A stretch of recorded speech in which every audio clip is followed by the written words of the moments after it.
Recording in progress.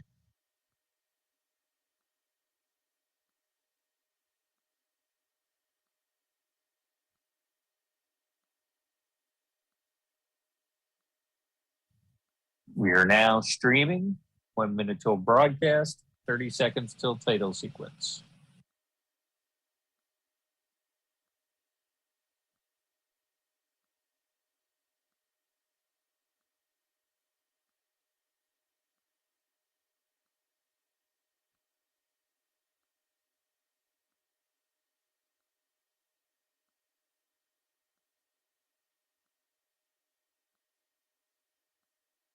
Begin title sequence.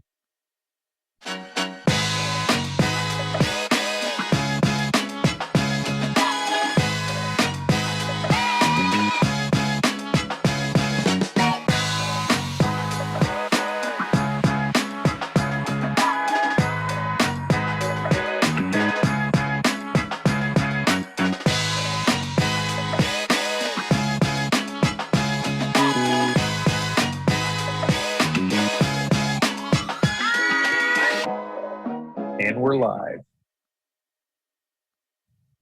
Thank you. Good afternoon, everyone. The mayor is going to be a little bit late this afternoon. He's attending an event with the governor.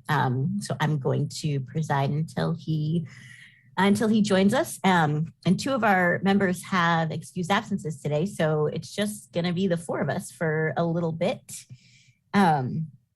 I will go ahead and call this meeting to order at 1:00 p.m. on November 4th, 2021. Madam Clerk, would you call the roll, please? Absolutely. I'll start with you, Mayor Pro Tem. I'm here. Councilmember Freelon. Here. Councilmember Freeman. Present. And Councilmember Middleton. I'm here. Thank you. Thank you. Are there any announcements by members of the council? Councilmember Freelon? Yes, thank you, Mayor Pro Tem Johnson, and good afternoon, colleagues and community members.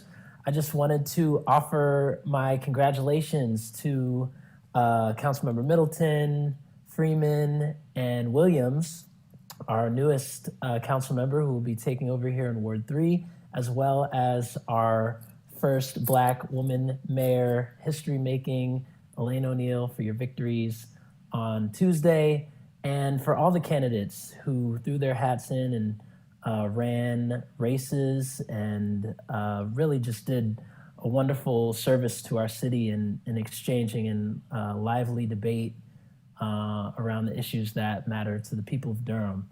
So this was just really, I think, just a great week for our democracy, and just wanted to acknowledge my colleagues, my new colleague, and the candidates. So thank you, Ms. Mayor Pro Tem, Madam. Thank you, Councilmember. Other announcements? Councilmember Middleton? Thank you, Madam Mayor Pro Tem. Good afternoon. Good afternoon to my colleagues here and to everyone watching in our community. And thank you, Brother Freelon, kind of anticipated some of the remarks I want to make. I just want to celebrate the wonderful and incredible week we've had here in Durham. I think it was a victory for our city and for progressivism and for just the process here. I want to also celebrate all of the candidates, first off, who stepped forward to run for office out of love for our city. It's not an easy thing to do. People in your business, they put your address in the paper and folk are always scrutinizing you. So I just want to celebrate anyone who has the gumption to run for office, particularly in a city as Durham, where we can get a little rough in politics in Durham, but we love each other and we love our city. I want to celebrate the historic threshold that we crossed this week in electing our first African-American woman mayor. I'm going to salute Her Honor Mayor-elect Judge O'Neill, who will assume the gavel in December, and for her family and for all of our well-wishers, and congratulate her on this historic threshold that she's crossed. I also want to congratulate my colleague, Councilmember Freeman, on her re-election, and welcome and anticipation Councilmember-elect Leonardo Williams as well. And again, thank all who sought office during this election cycle. Durham's a special place, and it's a privilege to be able to sit in one of these seats temporarily, just for a season. We don't own them. We're all here for just a season, and hopefully we'll leave it better than we found it. So God bless our city and God bless everyone who will be assuming office and everyone who sought office. Finally, I just want to shout out the Eagles who are in the midst of their homecoming celebration this week. I want to shout out all of my, I see you. I see it to all of the Eagles who will be celebrating homecoming, to Doc Akinleye, the entire faculty and staff over at Central, all of the alums who will be traveling here to Durham to hopefully spend some money in our local businesses, in our restaurants, in our hotels, and hope you guys whip up on whoever you're playing this weekend for your homecoming game, that you will have a safe and enjoyable homecoming. And we thank you for how special and what you mean to our city, as NCCU is one of the centerpieces of Durham. So Eagle Pride, God bless Durham, God bless all of you. Thank you so much, Madam Mayor Pro Tem. Thank you, Council Member. Any other announcements? Councilmember Freeman. Thank you. I also want to just echo, of course, what a wonderful, wonderful opportunity to serve again. I am greatly appreciative of our city, and I want to thank all of our voters for creating this wonderful new council that will continue to do this work, and just acknowledge that we will have a majority of women again. Just acknowledging that when we lost Councilmember Renetta Austin to the House, we kind of became the minority on the council, and I do enjoy the majority of women being on the council. So just wanted to just add that to the list of accolades around how this last election was great. I do want to also congratulate all of those who are participated in the race, all the candidates, all their teams, all the volunteers. I feel like we actually increased the engagement a mere 5%, but I'll take it and keep pushing to engage more voters in our process. So thank you. Thank you. All right, are there any priority items by the city manager? Good afternoon, Madam Mayor Pro Tem, members of the Durham City Council. I do have one priority item for you this afternoon, and it is agenda item number 20. It is ribbon paving, water main, and water and sewer laterals on a portion of Ardmore Drive. Attachment number 5 was updated to reflect changes in the dates when the public hearing notice would be published in the newspaper and mailed to the applicable property owners. Madam Mayor Pro Tem, that is all the item. That is the only item, excuse me, that I have for you all this afternoon. Thank you, Madam Manager. Can I have a motion to accept the manager's priority item? So moved. Second. Second. Moved by Councilmember Freeman, seconded by Councilmember Freelon. Madam Clerk, would you please call the roll? Mayor Pro Tem Johnson, Aye. Councilmember Freelon, Aye. Councilmember Freeman, Aye. and Councilmember Middleton. I vote aye. Thank you. Thank you. Any priority items from the city attorney? Good afternoon, Madam Mayor Pro Tem, members of the Durham City Council. It's good to see you all today. I have one priority item for the council. I would request that you all hold a closed session this afternoon for attorney-client consultation regarding the handling of 2 litigated matters. The first is Michael Edward Kelly as administrator for the estate of Brooklyn Maynard versus the city of Durham. And the second would be Tony Scott Jr. and Tony Scott Sr. versus the city of Durham et al. And the motion, if you would like it right now, would be to hold a closed session pursuant to North Carolina General Statute 143, 318.11A3. So moved. Second. Thank you. Moved by Councilmember Freeman, seconded by Councilmember Freelon. Madam Clerk, would you please call the roll? Mayor Pro Tem Johnson, Aye. Councilmember Freelon, Aye. Councilmember Freeman, Aye. and Councilmember Middleton. I vote aye. Thank you. Thank you, very Madam much. Clerk. Thank you, Madam Attorney. And any priority items from the city clerk? Yes, I do have a couple priority items today. Oh, we hit the I'd like to trifecta. It's a lot. I'd like to take a point of personal privilege and introduce our newest members of the city clerk's office. And we have Javon Pratt and Wendy Zaragoza. And would you mind if I bring them on camera? That would be great. Yes, thank you. All right.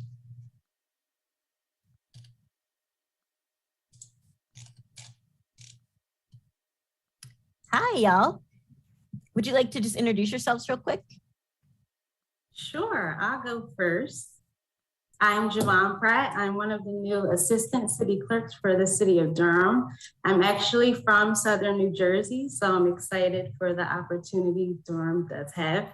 I actually graduated from North Carolina A&T State University, so I'm not new to North Carolina, but I am new to Durham. I've done a lot of work within the with the children in the inner cities back in my hometown, so I'm excited for the opportunities here with the youth.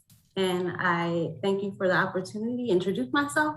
It's a pleasure meeting you all, and I can't wait to see you all in person soon. Thank you. Welcome to Durham and welcome to the city. We're glad to have you. Thank you so much. And our other assistant clerk is Wendy Helen Zaragoza. And I do not see her in the queue. She's here. Wendy, are you here? Yeah, she's Ashley Wyatt, but she's not. Ashley. Okay. All right. Hello, everybody. My name is Helen Zaragoza. Everybody knows me as Wendy. I am actually, today is my 1 month mark here in this amazing team with the city clerks. It's been an amazing trip so far. I'm originally was born in Mexico, but raised in the south side of Chicago. I'm also a naval veteran, a mom of 5, and I'm currently on my last semester pursuing my BA in paralegalism at Regent University with the aspirations to join Duke University for law. I'm new to Durham, just recently moved here back in March, and I'm actually getting to know a lot about the city, and hoping that my girls and I can get into giving back to the community like we did back in Chicago. And just thank you so much for this great opportunity. I'm looking forward to having a lot of fun and obtaining a lot of knowledge. Thank you. Welcome to Durham. Welcome to the city. We're excited to have you both and appreciate all of your work in the clerk's office. I'm sure we'll be working with all of you on the many, many things that go through that office. It's a lot. We appreciate y'all joining us, and thank you for your work.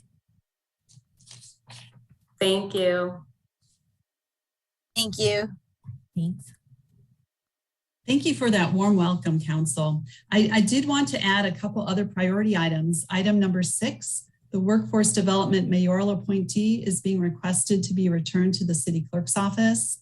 There was a discrepancy between the state regulation and council procedures, and to satisfy the process advocated by Workforce Development, we are requesting that the item be returned to the office for proper processing. Item 7 is the Durham Open Space and Trails Commission mayoral appointment, and the appointee's name has been revised to Brian Luukkonen, and the backup materials relate to Mr. Luukkonen. So I would appreciate a motion for those 2 items. Thank you, Madam Clerk. Can I have a motion to accept the clerk's priority items? So moved. A second. Thank you. Moved by Councilmember Freelon, seconded by Councilmember Middleton. Madam Clerk, would you please call the roll? Mayor Pro Tem Johnson? Aye. Councilmember Freelon? Aye. Councilmember Freeman? Aye. And Councilmember Middleton? How about aye? Thank you. Thank you. And 2 more items that are just announcements of sort of housekeeping nature. I wanted to give you an update on the board, committee, commission, and task force appreciation gifts. The clerk's office and myself, we are all wearing our t-shirts. I'll show you my bowl t-shirt. Love it.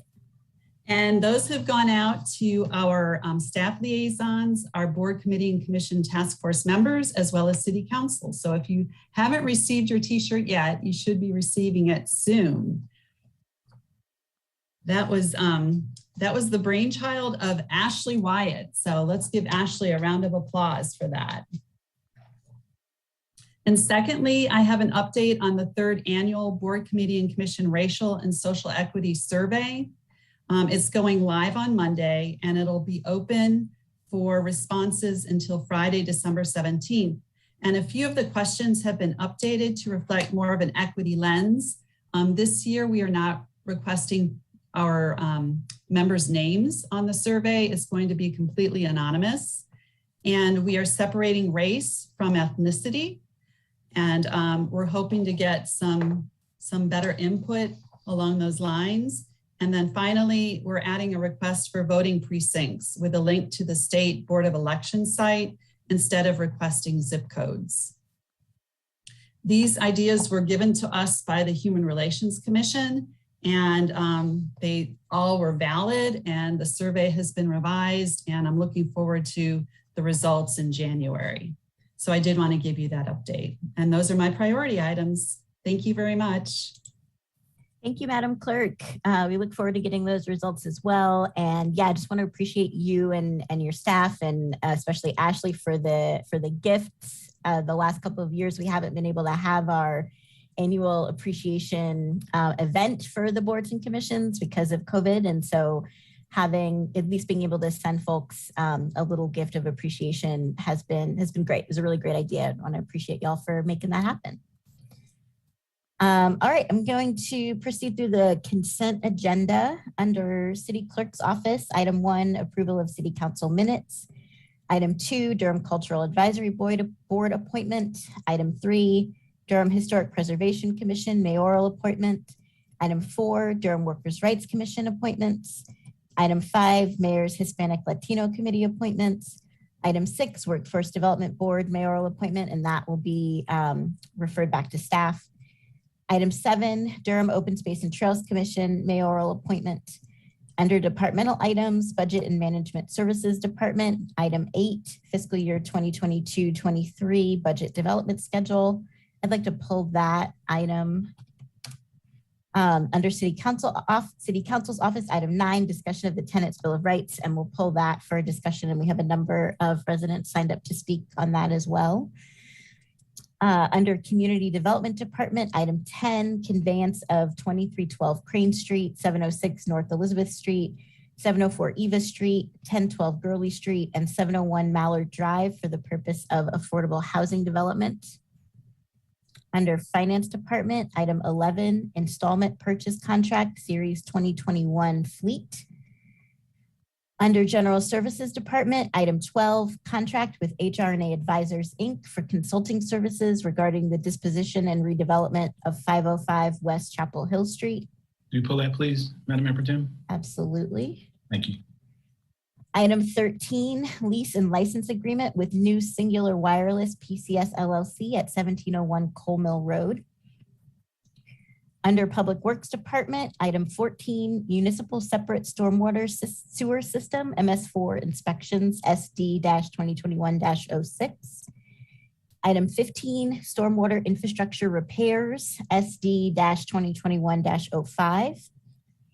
Under presentations from the Department of Transportation, Equitable Pedestrian Infrastructure Update, we'll pull that for presentation.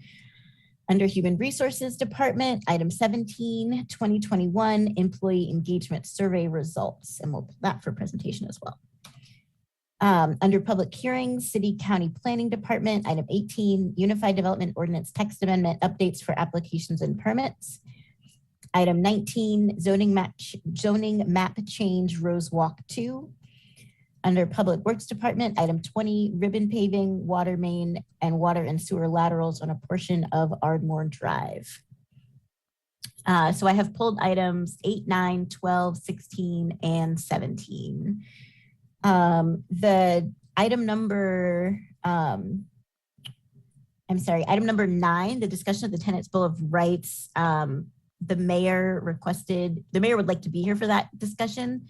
So if staff is amenable, I'd like to do the council pulled items 8 and 12 and then move into the presentations before we go back to item 9 when the mayor arrives, which should be before 2 p.m. So the first pulled item is item 8, the budget development schedule, and I pulled that item. Do we have a staff person who could answer a quick question on that? Yes, I'm available. If Hi. Video could be turned on. Good afternoon, Madam Mayor Pro Tem, members of council, John Allora, Acting Budget Director. Good afternoon. Thanks, John. Before COVID, we had been planning to do a round of budget engagement sessions along with the county and the school district community conversations, which we did for the first time a few years ago, had been planning to do another round in 2020, and then COVID kind of threw that off track. When we had discussed the 2020 round, we had considered moving that engagement to the fall in order to allow residents to have a little bit more of an authentic engagement on the budget before a lot of decisions were already made by departments, so that residents could weigh in kind of pre-departmental decision making rather than after the departmental decisions had been made and it was just coming to the council.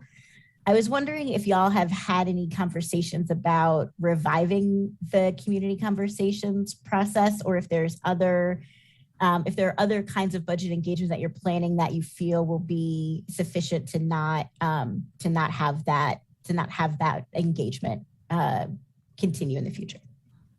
Certainly, I'm happy to address that. You're quite right. Our ambition, our expectation was to do a second round of community conversations in the fall, sort of right now. But three things happened to impact that. The number one was in our department, in the budget department, we experienced our own great resignation. We were at one point down to, we had 55% vacancies. We're building that back up, but we still have 6 key vacancies. A lot of that had to do with 3 staff members going over to the community safety department.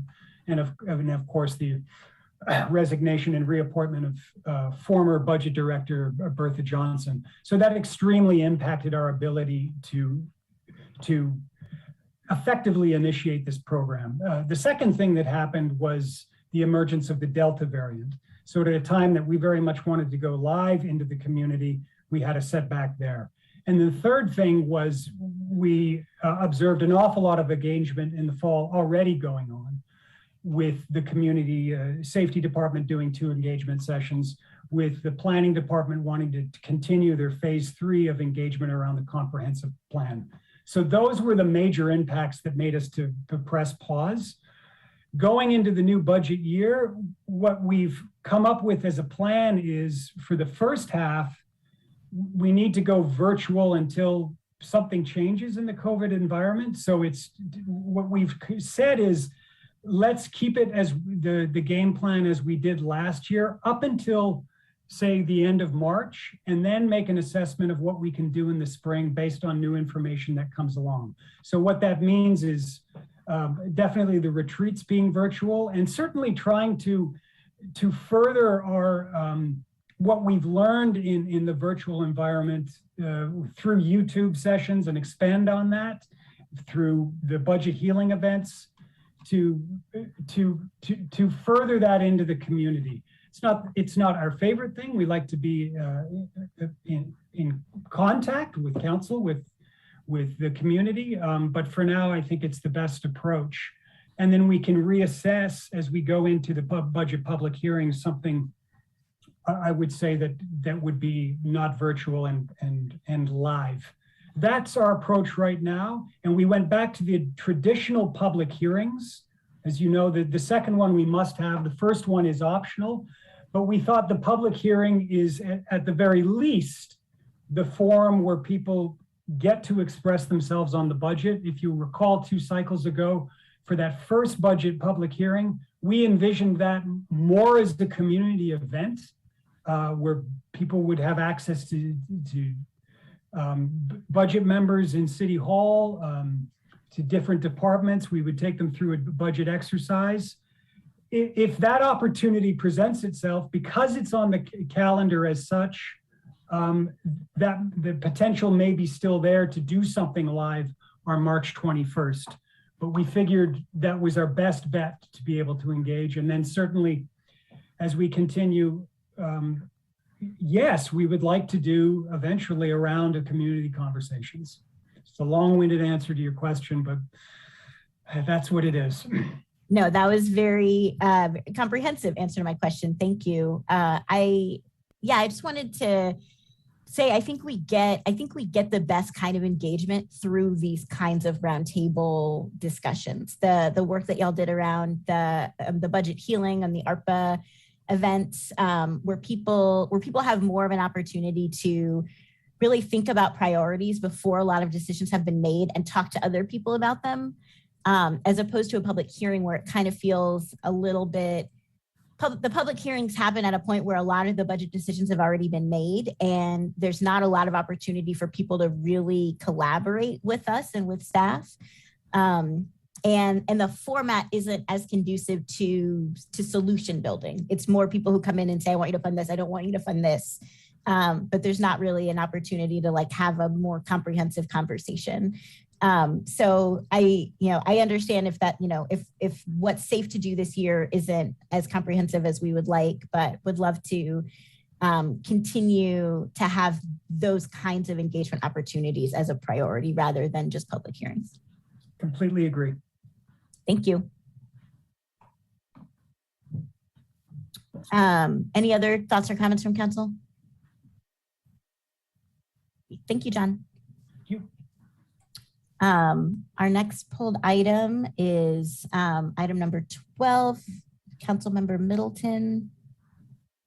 Hold that item. Thank you so much, Madam Mayor Pro Tem. And Ms. Poston, good to see you. Stacy, hey, how are you? Good to see you. Thank you so much. So the memo and supporting materials are pretty comprehensive, in terms of filling in the blanks of some of the questions I asked. But I did want to ask a little bit about the process. And I know that if I can pull up my notes, I'm sorry. They just disappeared. HR&A are top of the game in what they do. How much because there's already significant history with this project, this piece of land, how much more of this contract, this new contract, they have to do, is it safe to say that they have to do less work than they did before because of their familiarity with this particular project than now? And is that reflected in the price of this contract?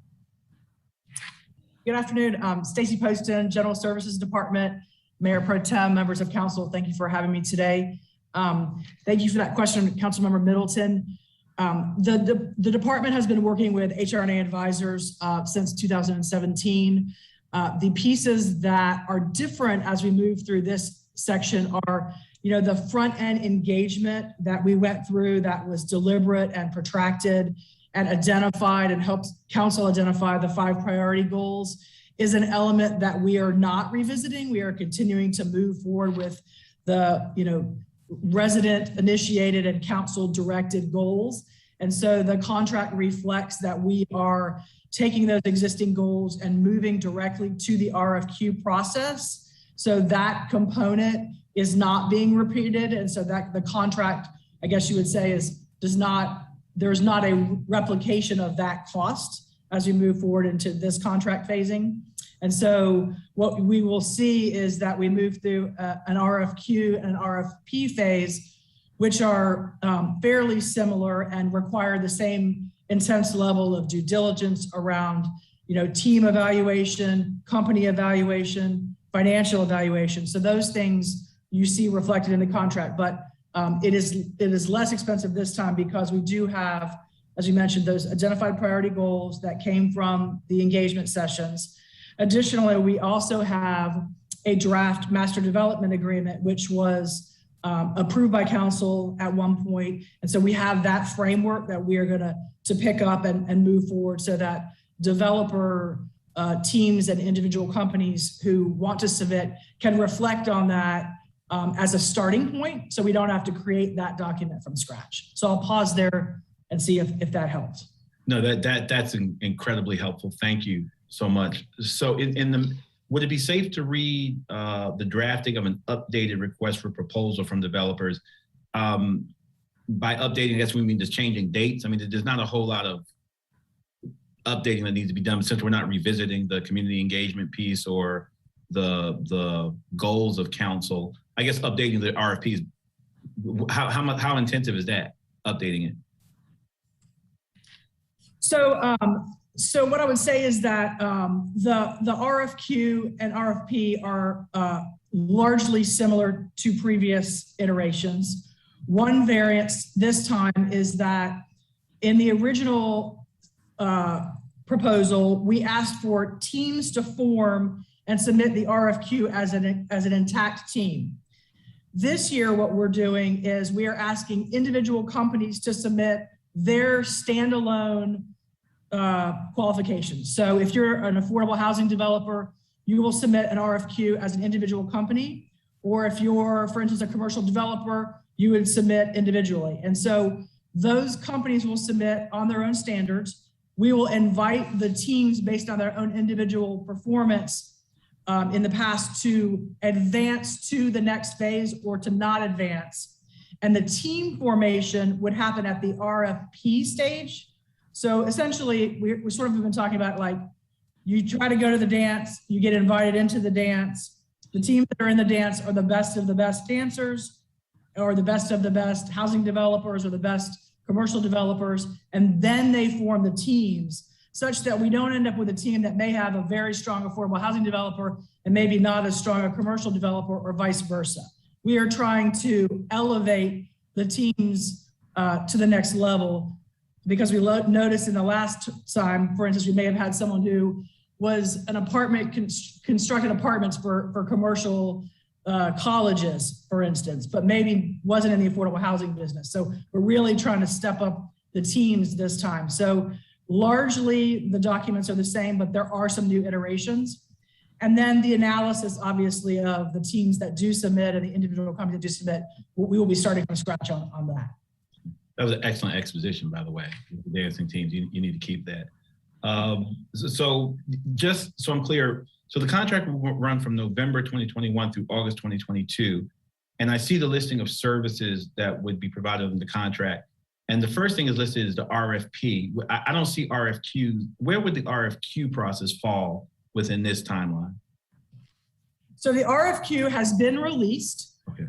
We've had pre-site meetings. We've had site walkthroughs with the developer companies that are interested, whether they're affordable housing developers or commercial companies. So that actually is on the street. The RFQs are due on November 9th, which is next Tuesday. Those documents we anticipate coming in. We will be working, obviously in collaboration with an equity inclusion once we receive those, to make sure that the information they have submitted is correct and the financial forms are correct with the finance department. And from there, we will be starting our evaluation. So that activity and exercise has been happening under a previous contract and is currently underway. Got you. All right, I think that's all I have. It can't really overstate how important this project is and how much is emotionally invested in it from the city. So thank you. I just want to thank the staff so much for running point on us. And I know we've had some hiccups, but I think this is going to be an incredibly important development. It's going to be something we can be proud of for generations here in Durham. And I'm going to thank you for your leadership on it. So thank you, Stacey. Good to see you as always. Thank you, Council Member. Thank you, Madam Mayor Pro Tem. Thank you, Council Member. I just received a note from the clerk that someone would like to speak on item 12.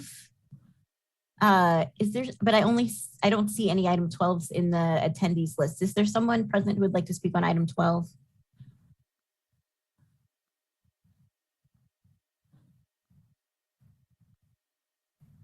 Yes, this is Stella Adams. Hi, Ms. Adams. Welcome. You have 3 minutes. Thank you. As you all know, I have been tracking 505 West Chapel Hill Street like a hound dog since it began. I am very concerned about this project and process. The RFQ is coming out before the contract. This best of the best status is may have an adverse effect on minority participation in the team process, because there may not be the past performance or other indicators that would allow minority builders and affordable housing developers, commercial developers to proceed through this RFP process as the best of the best, quote unquote. I'm also concerned, as I have stated in the past, that the condition of 505 West Chapel Hill Street, the requirement, which is from the past priorities from community engagement, the priority to historically preserve the entire building with its dilapidated condition is cost inefficient. It makes the project less affordable. And again, I think that there's some facade that can be maintained. Certainly the historic preservation facades have been the main in way we preserve history here in Durham. I'm opposed to making that a requirement because the building is in such poor condition that to bring it to standards raises the cost of affordability. And so again, I'm like, keep a facade, tear the building down, and construct some really high quality, affordable housing and mixed use purpose space. Diversity inclusion, we were, when this first came up, there was a good team battle around Black investment, partnership ownership, retail space, participation. I don't want to see that lose its focus with this new process that's been discussed. I want the focus to remain on affordable housing, making it affordable at 60% and below median income. I want there to be specific focus on units, but also on economic development for people of Durham, for real people of Durham, for long-term people of Durham. And we want to make this space an inviting space into our city, but also for the people of our city.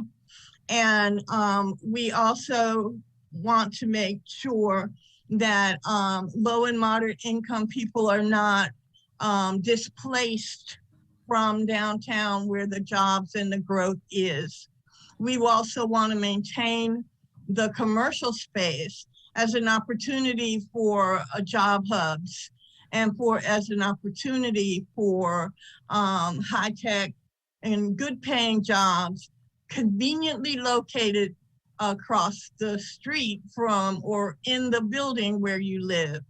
So there is so much opportunity that can be used with this site that I don't want us constrained by the expense of trying to maintain that abominable building at 505 West Chapel Hill Street, save the facade, make the project as affordable and as reasonable in terms of increasing the opportunity for affordable housing downtown and increasing the opportunity for minority business ownership downtown and investment downtown. Thank you for the opportunity to speak. And no, every time 505 West Chapel Hill Street comes up, I'll be speaking on it. Thank you. Thank you, Ms. Adams. Thank you for being here and for your comments. All right, I think we have, are there other comments by members of the council on item 12 or questions?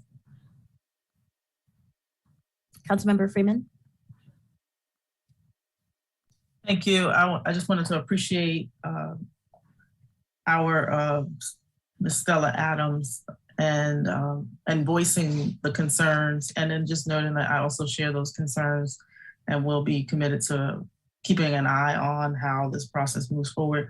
I also want to just note that I think it's really important to acknowledge how close in proximity to the North Carolina Mutual building and all that has occurred there, the kind of emotional ties to how this project will come forward, it has to be at the center of the conversation as well. So it can't just operate as if this is just the building. I think that the community has raised a lot of issues and hopes and dreams around it, and I want to make sure that that's honored. That's all. Thank you. Thank you, Councilmember. All right, since we have a number of residents who would like to speak on item 9 and the mayor's arrived, I'm gonna reverse my previous thinking on order and go to item 9, which is the discussion of the Tenants Bill of Rights. I don't believe we have a staff presentation. I think we're just gonna be talking about this among ourselves and asking questions where needed. So would anybody like to start us off? Councilmember Freeman.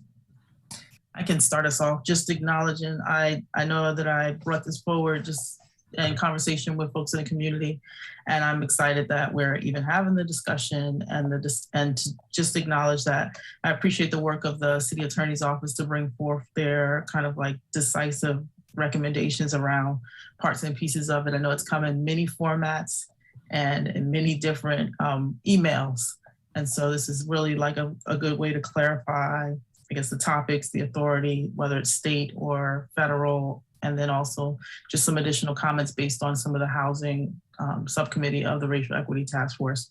And so I look forward to hearing from the rest of my colleagues on whatever questions you have or anything that I might be able to add some clarifying comments to. So please feel free to ask questions. Thank you, Councilmember. You're welcome. Anybody have any questions or thoughts? I have a lot, but happy to defer to other folks first. I think you should just start. I will go right ahead. All right. Thank you. Yeah, thank you, Councilmember Freeman, for working with our local tenants union to bring us this item. We received an email a couple of days ago with some more detailed recommendations in addition to the summary recommendations that were sent to us before. And I don't know if that email has been received by our city attorney's office. And the email also referenced that this is still a draft that's kind of in process. So I don't know. I'm reluctant to have our city attorney's office review it now when it might change later, though I also feel like I would really like some guidance on some of these questions, because I feel like the detailed recommendations give us more ideas for things that might be legal without the specific. It doesn't really go into the specific legal. I'm sorry. There are things in the detailed recommendations that might be legal, notwithstanding the city attorney's ruling on some of the pieces that were in the summary recommendations. So the city attorney has just let us know that she's not gotten those more detailed recommendations. And so we'll go ahead and send those along. Before we get into too much discussion, let's go ahead and hear the members of the public who have signed up to speak on this item. I have a list in my email, and there's some folks here as well. I'm going to first call on the folks who signed up in advance. And the first person on my list is Irene Lawrence. And I see Irene Lawrence in the queue. Hi, good afternoon. Hi. Hi, we actually had a slightly different order. Could I actually ask my colleague Howie Mochtinger to start? Sure, yeah, that's fine. Okay. Mr. Mochtinger is also in the queue. Can we get his microphone activated? Thank you. Thank you, you have 3 minutes. Thanks. My name's Howard Mochtinger. I work with the Bull City Tenants United policy team, and I became more interested in housing issues when working with the housing subcommittee of the Durham City Racial Equity Task Force. So today I want to clarify that the point of our proposed Tenants Bill of Rights is not to argue legalisms, though we will engage with the city lawyer's response to our initial ideas. Our goal is to figure out ways to support tenants in the short and long run who are facing multiple crises, rampant gentrification, impending evictions already, there's over 750 evictions since the moratorium ended, rising rents, and homes in disrepair. So my remarks will serve as an introduction, which others will follow up on. Let me begin with our first principles here. When we speak of contract rights, do we only have in mind the rights of the landlord? We want to shift the balance of power in the landlord-tenant relationship and expand tenant rights. For instance, when we shop for toys or food, we have assurance that they are not toxic. What assurance do tenants have about their close and intimate living spaces? This needs to change, and our proposals move in that direction. Everyone in town is aware of the diminishing availability of decent and affordable housing. This is a snowballing crisis dramatically exacerbated by the pandemic. So the time for real action is now. Tenants' rights is one key arena for action. The big issues we want to focus on are the following. One, expanding the housing code to ensure tenants have habitable living spaces. Two, expanding the use of emergency repairs by the city when landlords are unresponsive. Three, preventing landlords from charging rent when units are in disrepair. And we'll talk about that more in detail later. Four, expanding access to inspections for people, including coping with issues of language, and also make it when people are available. And finally, supporting the right of tenants to organize. We understand that much work needs to be done at the state level. We hope that our work will help form the basis of a statewide agenda, but the city can and must do more to support tenants and provide affordable housing. It must be open to innovative ideas, including the development of city-owned or controlled housing in which rent control is allowed under state law. Our proposal is merely the first step in dealing with the housing crisis, and we hope that you will join us in figuring out how to act robustly and courageously. Let us not get lost in what we cannot do. Other speakers will follow up with more on our proposals. Thank you. And Alex, do you want to pick up the ball here? Thank you. Is Alex Perlman the next speaker? I hope so. Madam Clerk, can we activate that microphone? Great. Hi, y'all. Thank you for this. My name is Alex Perlman. I work as a nursing assistant at the UNC Hospital, and I'm a student at Durham Tech, and I'm also a volunteer organizer with Bull City Tenants United. And I would just like to share the stories of 3 people today to stress the urgency of improving the minimum housing code here in particular. The first is from my own experience, and the other 2 are from folks who are both working and couldn't be here today. The last apartment that I lived in had major leaks in the roof that went unaddressed for years. Gradually, some of my roommates started to get sick, and we weren't sure why. Then the ceiling started to rot out, and there would be water coming out of the ceiling all throughout the house each time that it rained. The best that we could get from the landlord was roughly a quarterly spraying of a thin sealant on the roof. This sealant would work for about 2 hours worth of rain, and then it would start raining inside our apartment again. Over time, we started to fear for electrocution and tried to minimize our appliance use while it was raining, and more of us started to get sick. It was obvious that the attic was becoming a mold factory and that it was causing the asthma flare-ups, respiratory infections, and the other mysterious symptoms like constant fatigue and rash that severe mold allergies can sometimes cause. Frankly, I think it is a failure of public health officials that mold itself is not a part of the current minimum housing code. The 2 other stories are both from tenants who are renting at 1808 Chapel Hill Road, which is a 47-unit apartment complex in the Lakewood neighborhood. One of these 2-bedroom units houses a 6-person family, and earlier this year, both their stove and their refrigerator were broken. It didn't seem to matter how many times they would call or email to ask for replacements. Week after week would go by, turning into months without them being able to cook anything or keep anything cold. Could you imagine trying to feed 6 people under those circumstances? How would that make you feel as a parent? It took the landlord 3 months to decide to replace the appliances. And during that time, the family was living out of coolers, their grocery bills doubled, which was a major problem for a large family with a small income. This is a kind of passive violence that must be aggressively penalized by the city. It's not okay for landlords to get a slap on the wrist for making people live like this. Functional kitchen appliances must be a part of the minimum housing code, and right now they're not. The last story that I want to share is just a comment by another tenant living in the same apartment complex. She's been dealing with broken appliances, leaks, and other plumbing problems. She moved down here from New York and had previously been a part of the tenants' rights movement up there in the past.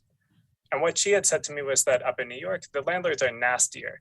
They're more openly disrespectful to their tenants than the landlords here, but the actual conditions here in Durham are much worse. And it's because the city of New York will actually go after slumlords for abusing their tenants. But here in Durham, the city has yet to pick up the tools to aggressively stomp out slumlording as a business model. Our organization has made a list of proposals based on conversations that we've had with hundreds of tenants over the last year, and based on a good amount of legal research to make sure that it would be legally possible for the city to enact them right away.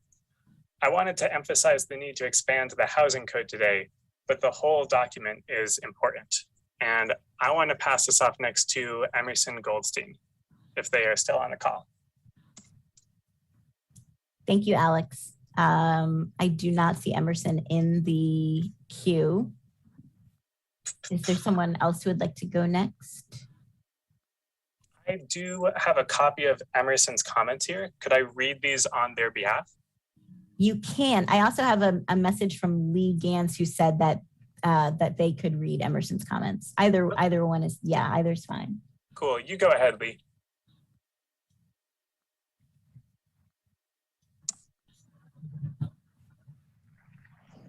Hi, I'm Lee Gans. Thanks for letting me read Emerson Goldstein's comment as well, who had to jump off the call. So this is Emerson's comment first. So this is Emerson speaking. I'm also a volunteer organizer with Bull City Tenants United. Thanks very much for taking the time to hear our comments today. I'm going to speak a bit about the urgent need for the city to step in to ensure that minimum standards are met in housing. And I'd like to start by sharing the story of one of our BCTU tenants. One of the tenants that I work with lives with her 9-year-old granddaughter. Every day, her granddaughter logs onto Zoom for school in an apartment full of mold, water damage, and cockroaches. Issues that their landlord refuses to address. She has gone through all the proper channels to request maintenance, report these issues, and try to get them fixed, but nothing has changed. She lives in Durham with a Section 8 voucher, and she has lost track of how many times her apartment has failed inspection. She's afraid that she will have to move again because her landlord refuses to ensure that she and her granddaughter will live with a very basic quality of life.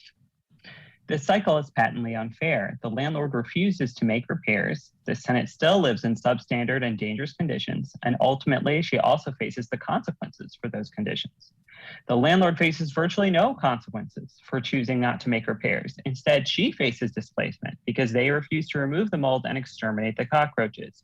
When her apartment fails its inspection again, which it inevitably will, she is not sure where she will go. Durham city government can and should do more to help tenants like her. It has the power to step in and ensure that minimum standards are met, that things like mold, leaks, pest infestation, a lack of heat, or structural problems are defined as immediately hazardous conditions that require abatement by the city within 72 hours. Not only should the city step in to make these repairs when landlords fail to do so, the city should make sure that landlords are ultimately responsible for paying for the cost of these repairs. The city has the responsibility and the authority to issue and aggressively pursue liens on landlords who own defective multifamily properties like the one this tenant and her granddaughter live in. There must be consequences for landlords who knowingly collect rent on substandard housing, and tenants must have access to repairs when living in substandard and dangerous homes. These proposals are only part of the many things that the City Council can do to ensure that all Durhamites live in safe housing and that landlords are held to a minimum standard. I'll invite you to imagine how it might feel to live in a home full of mold and pests with no recourse, and urge you to take courageous action to make sure that no one in Durham has to. The city can and must do more to ensure that tenants in Durham live in safe and dignified homes. And now I'd like to, that's the end of Emerson's comment. I would like to read my own comment. Thank you. All right. So I am Lee Gantz. I'm a member of Bull City Tenant Union's policy team. I'd like to thank the City Council for putting tenants' rights on the agenda today. I also want to voice support for the comments from Howie, Alex, and Emerson. I am speaking today about the need to ensure all tenants have access to inspections. In December of last year, NIS found over 120 code violations in just 17 units at Garden Terrace Apartments. These violations were serious and constituted a severe threat to tenants' health, safety, and quality of life. So how could so many serious violations get ignored for so long? One reason that Garden Terrace was long overdue for inspections is because for most of the tenants living there, the city's inspections process is virtually inaccessible. Most tenants at Garden Terrace have to work during the limited hours NIS provides to schedule inspections. This means that if tenants want to be present for an inspection, they have to take time off work, put their jobs at risk, and lose pay for the hours of work they missed.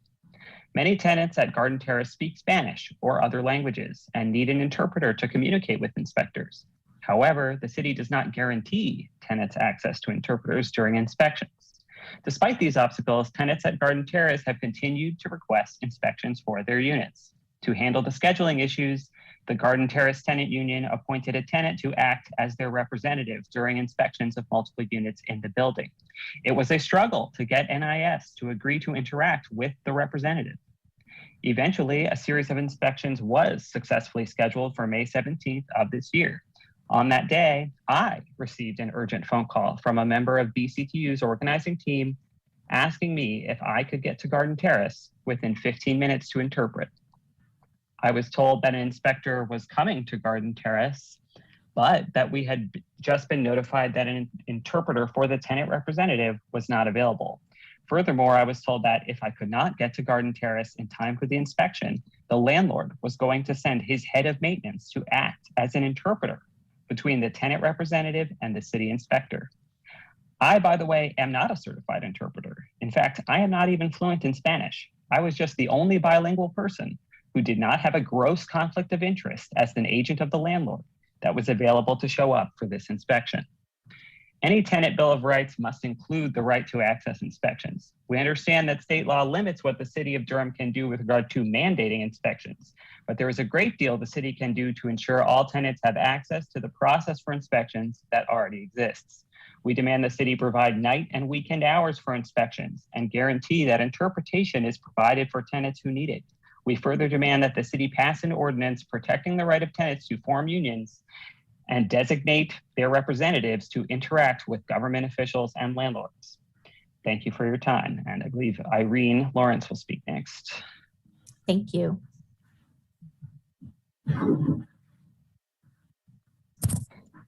Hi, good afternoon. My name is Irene Lawrence, and I'm the policy team lead at Bull City Tenants United.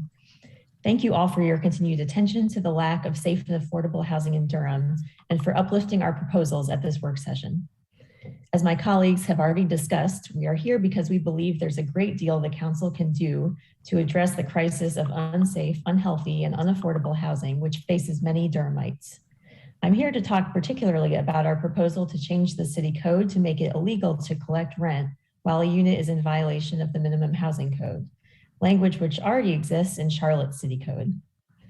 While the analysis the Durham city attorney has given you suggests that Charlotte doesn't enforce this provision directly, according to Bill Rowe from the NC Justice Center, this provision greatly helps tenants in Charlotte recover rent paid during the time that they had an imminently dangerous condition in their unit.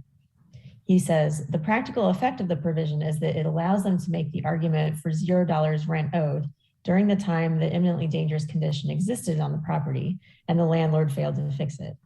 If the tenant has paid rent during that time, they will file a claim for breach of the implied warranty of habitability and unfair and deceptive trade practices and argue that the tenant is entitled to not only all of the rent back, but 3 times that amount or treble damages under General Statute 75-116.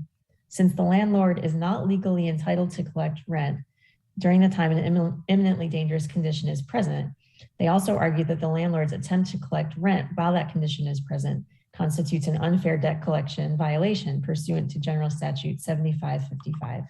which can lead to civil penalties against the landlord between $500 and $4,000 under General Statute 7556. In closing, Mr. Rowe said that this is a powerful tool in Charlotte, and tenants attorneys wish it was in every county.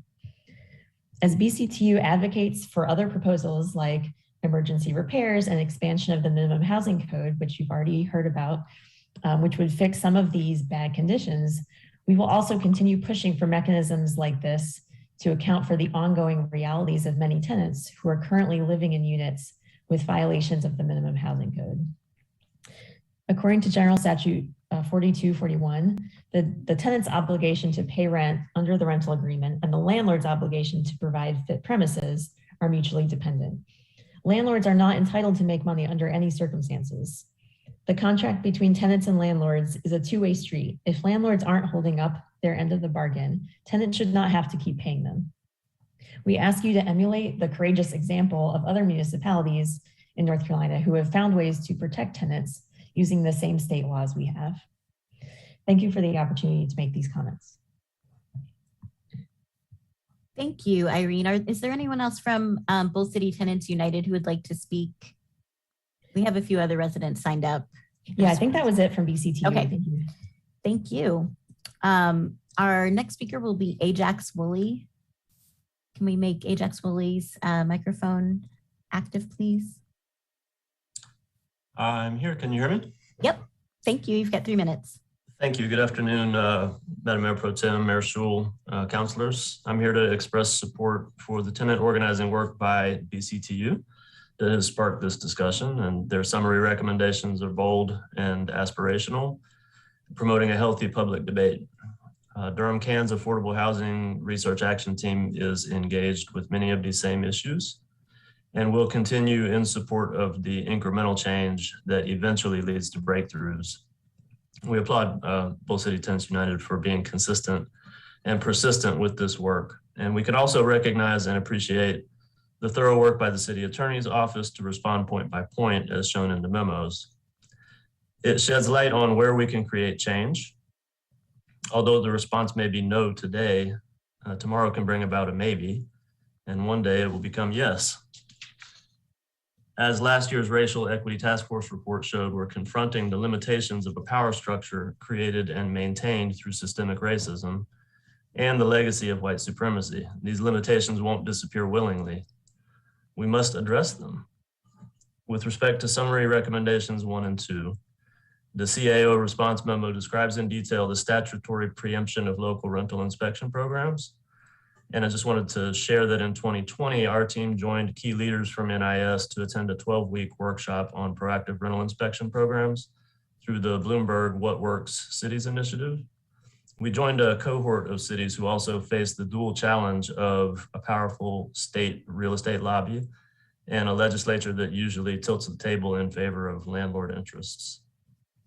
Other cities from the workshop have since developed innovative approaches to address preemption. In particular, I want to mention the example of Tulsa, Oklahoma, where bold municipal leadership and grassroots problem solving has produced a unique example of public-private collaboration to create TAO, an acronym for the Tulsa Authority on Economic Opportunity. So Tulsa is focusing on incentivizing landlords to participate in rental best practices. This aims to benefit tenants by blending public revenue and philanthropic funding to support landlords to do the right thing. They have data-driven goals and documented successes, including an increase in the number of landlords renting to housing choice voucher tenants, or Section 8, increasing rental opportunities for renters with low income or other perceived risks, providing free mediation services for early settlement of concerns between tenants and landlords, and voluntary participation in safe and healthy homes programs. So there are many near-term doable actions that are appropriate to the city's role in stabilizing affordable rental opportunities. We can't just build our way out of this crisis. As the important work of tenant organizing in Durham continues, we must work together to find creative changes that get everyone pulling in the same direction while pursuing these long-term structural changes identified in the Tenant Bill of Rights. Thank you. Thank you, Mr. Woolley. Our next speaker is E. Oon. Is E. Oon in the queue? I don't see them there. Madam Mayor Pro Tem, I don't see EU Q. Okay, thank you. Our next speaker is Thomas, or perhaps Stella Adams. There may be two people. Thank you. Hi. Hi, it is me. I don't know why it's coming up that way. No worries. Thank you all. First of all, I want to say that I want to focus in on the family right now. If I'm a mother and I have a housing option that's safe for my children, or one where I'm stuck in a situation where there are roaches and mold, if I could move somewhere, I would.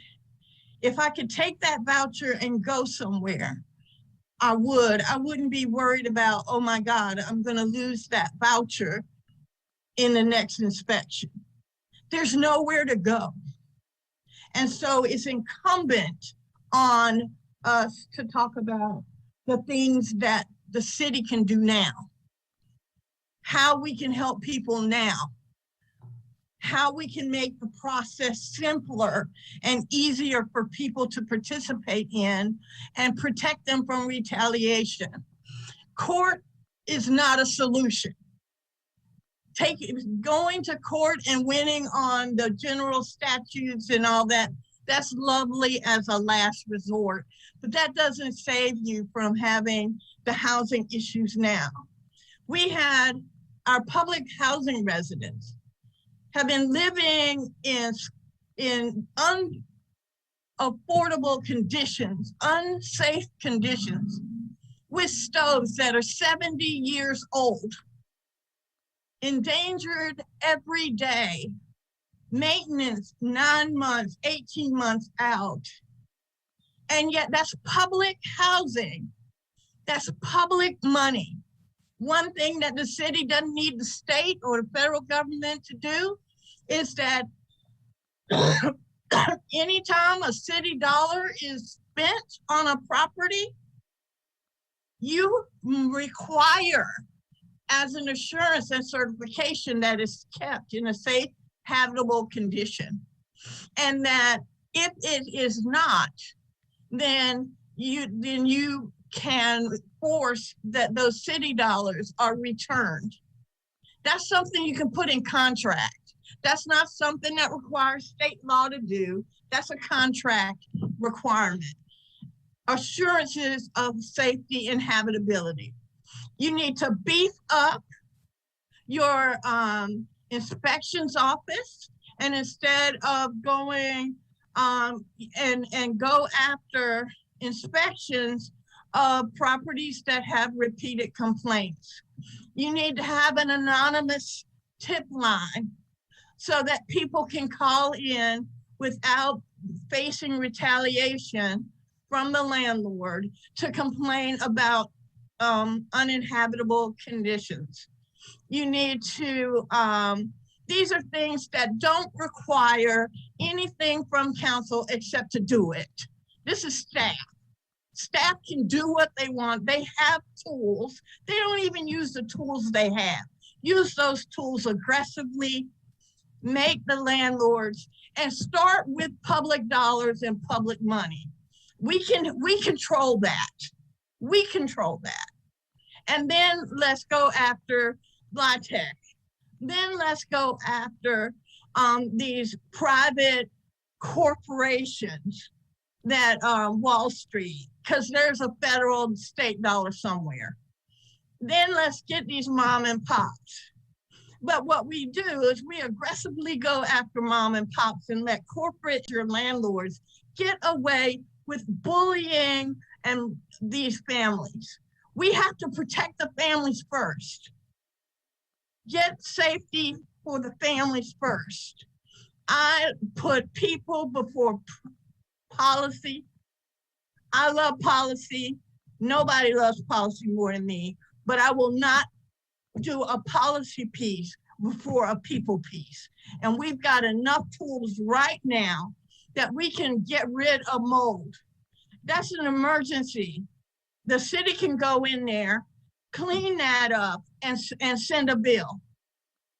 We don't have to wait on a General Assembly. We don't have to wait on council. The inspectors can go in, do the, send in folks to make the repairs, to do the, to clean up the mold, to get rid of the pest, and then bill the landlord. That power exists. It's not something you got to worry about. It exists. Do it. It's time to act and stop thinking about what and pie in the sky. We can do what we can. We have the ability to help families today. You can't even get the ERAP money out. Don't get me started, people, on the failure of our governmental institutions to do what we have the power to do to help tenants right now, today. Thank you. Thank you, Ms. Adams. There, I believe, is one more speaker on this item, Jacqueline Wagstaff. If there's anyone else who is planning to speak on this item, please let me know. Thank you, Ms. Wagstaff. You have 3 minutes. Good afternoon, Mr. Mayor. Always a pleasure. And thank you. I want to say this in advance. Thank you for your years of service and commitment to our community. And also would like to congratulate Ms. Freeman and Councilman Middleton for their successful launch of their campaign on this last election. But on this matter right here, I just wanted to address some of the issues that I heard from the previous speakers. And thank you, Ms. Adam, because you hit it right. You hit the nail on the head. And I don't know who this group is, Bull City Tenants United, but everything they said, unfortunately, these are the issues that have plagued our city for years.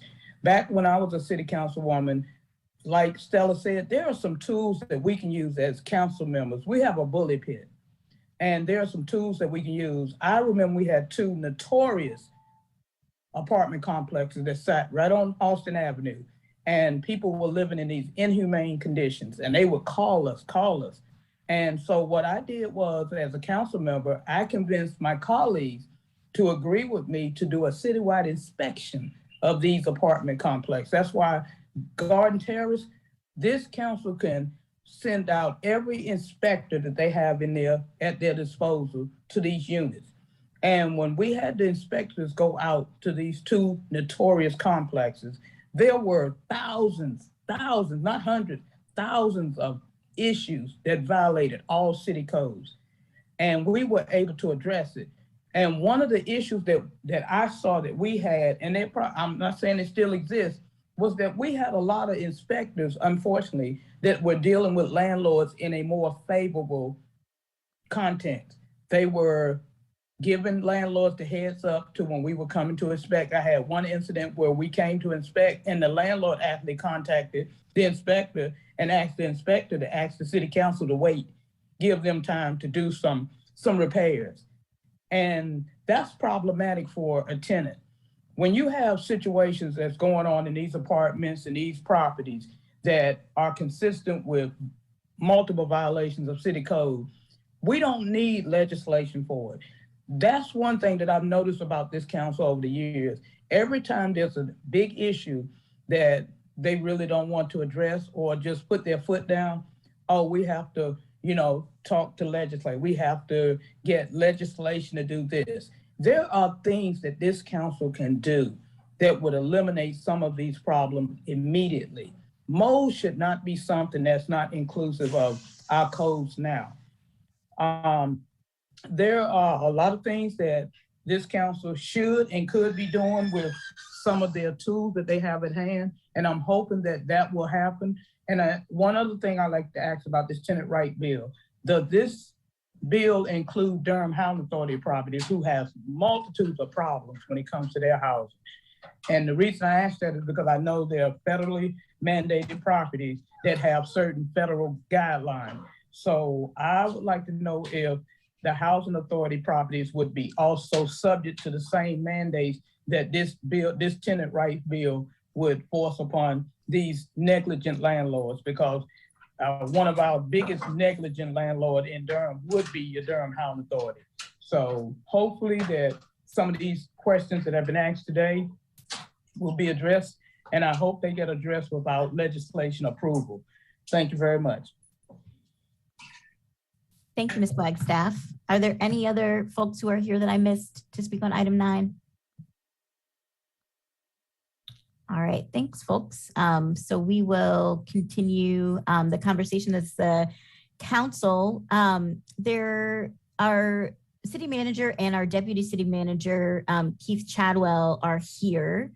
There's not currently any staff from inspections or NIS, but we can direct any questions or thoughts to those staff and requests for follow-up.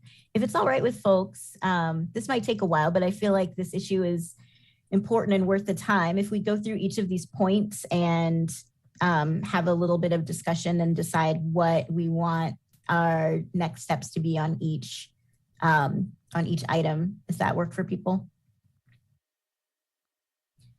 Great. All right, the first one, improve the inspections process. The recommendations are provide night and weekend hours, provide interpretation, make it easier for tenants to call anonymously to report issues, and mandatory informing of tenants before inspection. I believe that all these things are within our power as a city. Welcome the city attorney to correct me if that's not the case. And maybe our manager Page or Deputy Manager Chadwell could give us a sense of their thoughts on implementation of these recommendations.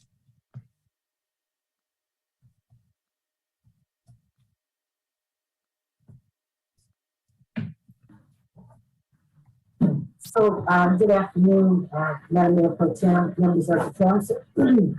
We certainly have heard the comments made by both City Tenants United as well as the other residents today. And we certainly are listening as the council goes through each one of these point by point.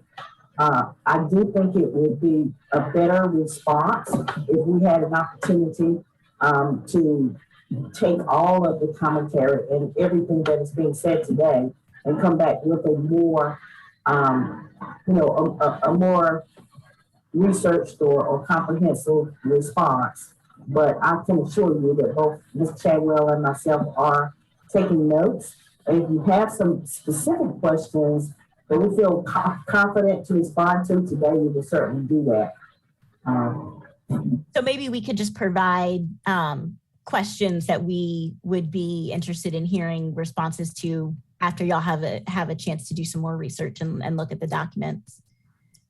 Okay, that's great. Yeah, I mean, I think my main question for number one is just what capacity increases would be required in the inspections department to provide the night and weekend hours, and do we currently have the services for interpretation? I know we recently budgeted additional funding for language access and interpretation in last year's budget, but yeah, I think most of this feels like a capacity question more than anything. Any council members want to make comments on item 1?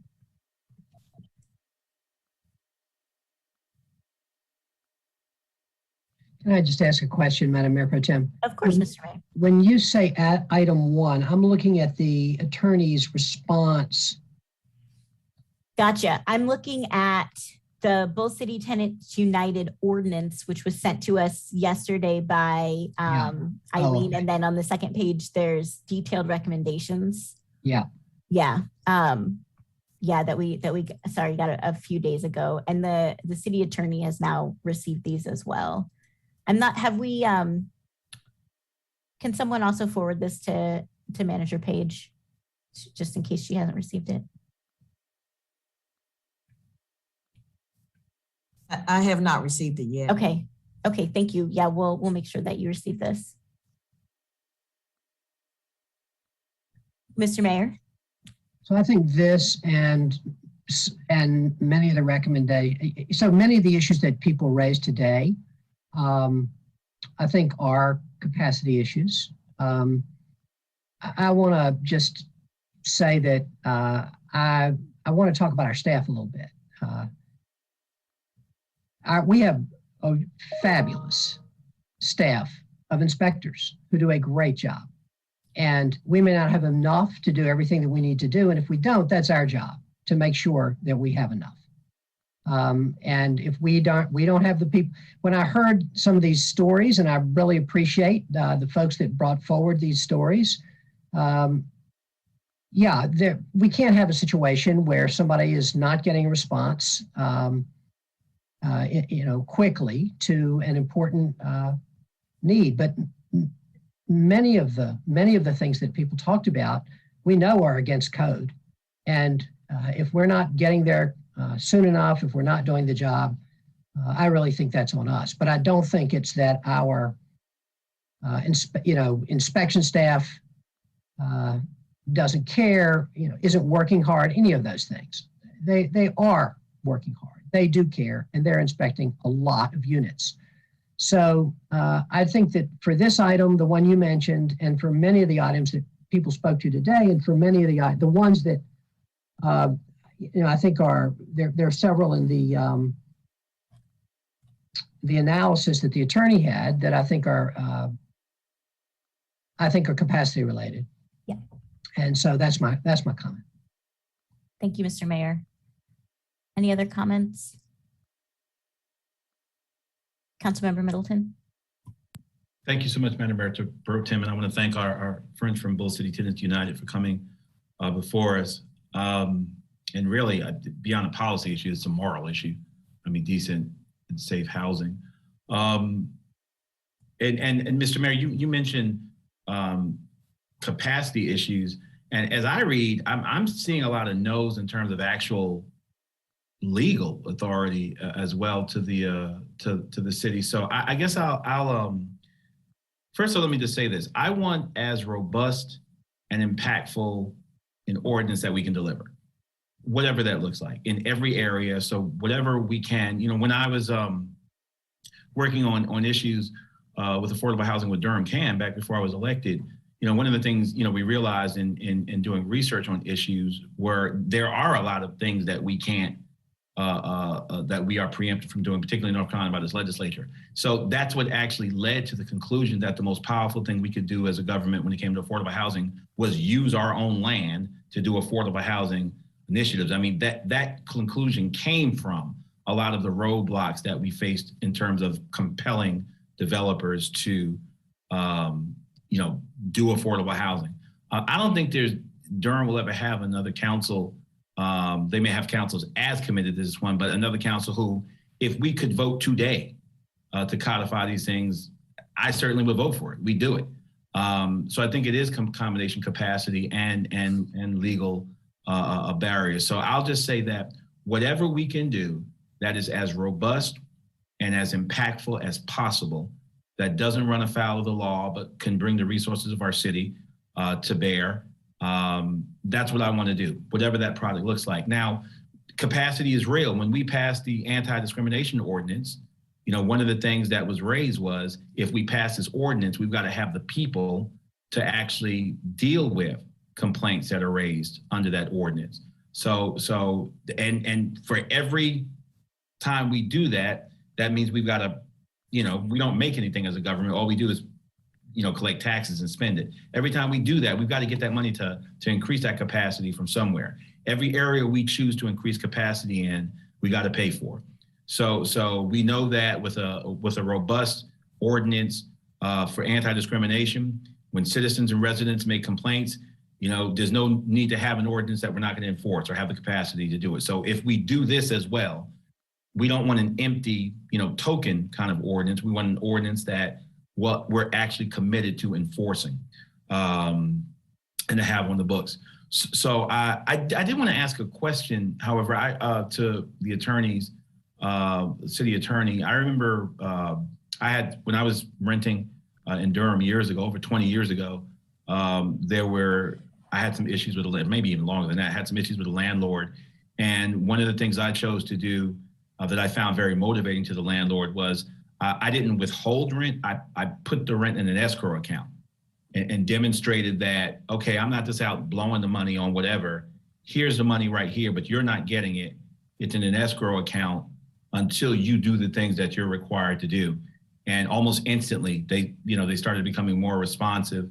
I'm not saying that'll work in all cases, but is that something that's available to Bull City Tenant United activists paying their rent into escrow accounts?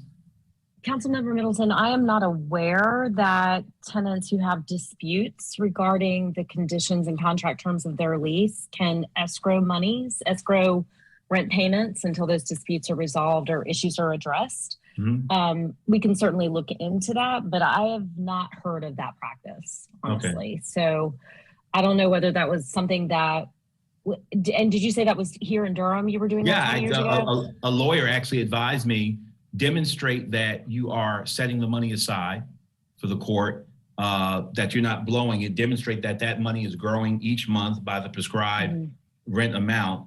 And the court they found that compelling. So, okay, well, here's the money. It's yours when you bring things up to code. Did you have to file a legal action in order to do that? How are you informing a court of what you were doing? Well, when the attorney, and I don't get too detailed, when the landlord noticed that the rent was not paid on time, we forwarded a letter that we are exercising our right to pay into escrow, whatever the language of the art was. And then when the court date came up, we demonstrated that the money was being paid into an escrow account. We also demonstrated the code violations, which we, documented, and the court found that compelling. They were like, well, they're not just blowing the money. They demonstrated good faith, a good faith willingness to honor the contract, but you guys need to fix this stuff if you want the money. Sure. I mean, if I would venture a guess, you were the beneficiary of some very creative and bold lawyering, which is amazing. And I know that, many of the folks who spoke today are speaking on behalf of people who don't have access to those resources, right? We all know that. Generally, there is not a construct in the statutes that we're aware of. I'm looking at chatter from Sophia and Krista right now. There is not a construct in the statutes that we're aware of that allows all tenants to do that, right? Because usually an escrow account is tied to something. Right. It's either tied to a legal matter, like a filed case of some sort, or it's tied to a contract of some sort, or some sort of legal engagement. Everybody doesn't have an escrow account. You can't, you have to set up, it's a legal thing to set up an escrow account. So we're happy to research that, but my guess is because you were represented, because you had an attorney who was speaking on your behalf, you were able to push the envelope a little more in terms of tenant exercising a little self-help that got the landlord to be responsive. But I just don't, that's probably not a tool that's going to be widely available to everyone. Absolutely. And I appreciate, we created the legal matter. We knew that non-payment would occasion an action by the landlord. And it was at that time that we demonstrated but that's neither here nor there. I guess what I would say again to you in our city attorney's office and to my colleagues, that one, however much teeth we can put into an ordinance, that does not run afoul of the law. That's what I support. But I would also say to my colleagues that we got to put the resources to be able to enforce it, whatever we do as well. One without the other is just symbolic. And I don't think our friends are here for symbolism at this point. So that's what I would say. I've got a couple other things, but I'll yield now. I've taken up a bit of time and I look forward to the rest of the discussion. Thank you, Mr. Mayor, Madam Mayor Pro Tem. Thank you, Council Member. So I feel like we've consensus on wanting to improve our inspection process and asking our city manager to come back to us with an assessment of the capacity that would be needed to do that. You folks feel good about that? Great. Mr. Mayor? Thank you. I wanted to appreciate what the Bold City Tenants Union folks said about the Charlotte ordinance. I think it will be worthwhile for our legal staff to check in with Bill Rowe at the Justice Center, who is an expert on this, and who was quoted by the Bull City Tenants Union's folks. I know that he does great work in this area. And I think it would be, if that language is, I know it is in the Charlotte ordinance. If it's effective in some way, it would be good to know and understand that and understand how it's working. And I think Bill would be a good source. Thank you, Mr. Mayor. Yeah, that's the third item in the list of recommendations. And I agree absolutely that if this is something that Charlotte can do, it's something that we can do. And if it's helpful in Charlotte, it'll be helpful here. Do other folks have thoughts on that while we're talking about it? Councilmember Middleton and then Councilmember Freeman. Thank you, Madam Mayor Pro Tem. My only question would be, and we kind of ran into this when we were looking at amendments to our charter when we were doing business assistance. Is there something germane or specific about Charlotte's charter that allows them to have that provision, or is it something readily available to us already just by virtue of state law? If it's a charter issue, then obviously we're going to have to do some other work to get the language. So I just wanted to put that in the record. Thank you, Madam Mayor Pro Tem. Yeah, thank you.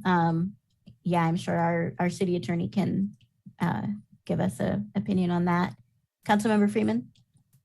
Thank you. I was just going to add also Greensboro and just acknowledging their minimum housing code, kind of being above what the standard housing code is. And so just acknowledging that there's an opportunity still local to us in Greensboro as well. So I'm definitely also am acknowledging that this is probably a whole lot more than just a discussion. And so I do want to make it the same offer I made when I first started this conversation kind of years ago, and that acknowledging that a lot of what we were doing with the Northeast Central Durham subcommittee was trying to ameliorate some of the kind of weedy lots and parking violations kind of conversation, that this could be expanded across the city in kind of a way that addresses some of the tenant needs, or even if there were landlord questions, but giving a space where there was a subgroup of us that were focused on specifically how to move some of this forward, so it didn't have to all happen at work session, but it was still public and accessible to anyone who wanted to come and offer comments, essentially. Thank you, Council Member. Okay, so do people feel good about on item 3, asking our city attorney to consult with Bill Rowe at the Justice Center and come back to us with a recommendation about whether we can implement this ordinance, the same ordinance that Charlotte has? Councilmember Freeman. Also just noting the city attorney that was, I believe, working on Charlotte's actual ordinance is actually in Chapel Hill, and I'd be happy to make a connection there as well. Thank you.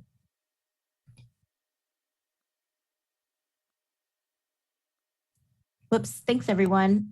So let's look at item 2, expand the minimum housing code.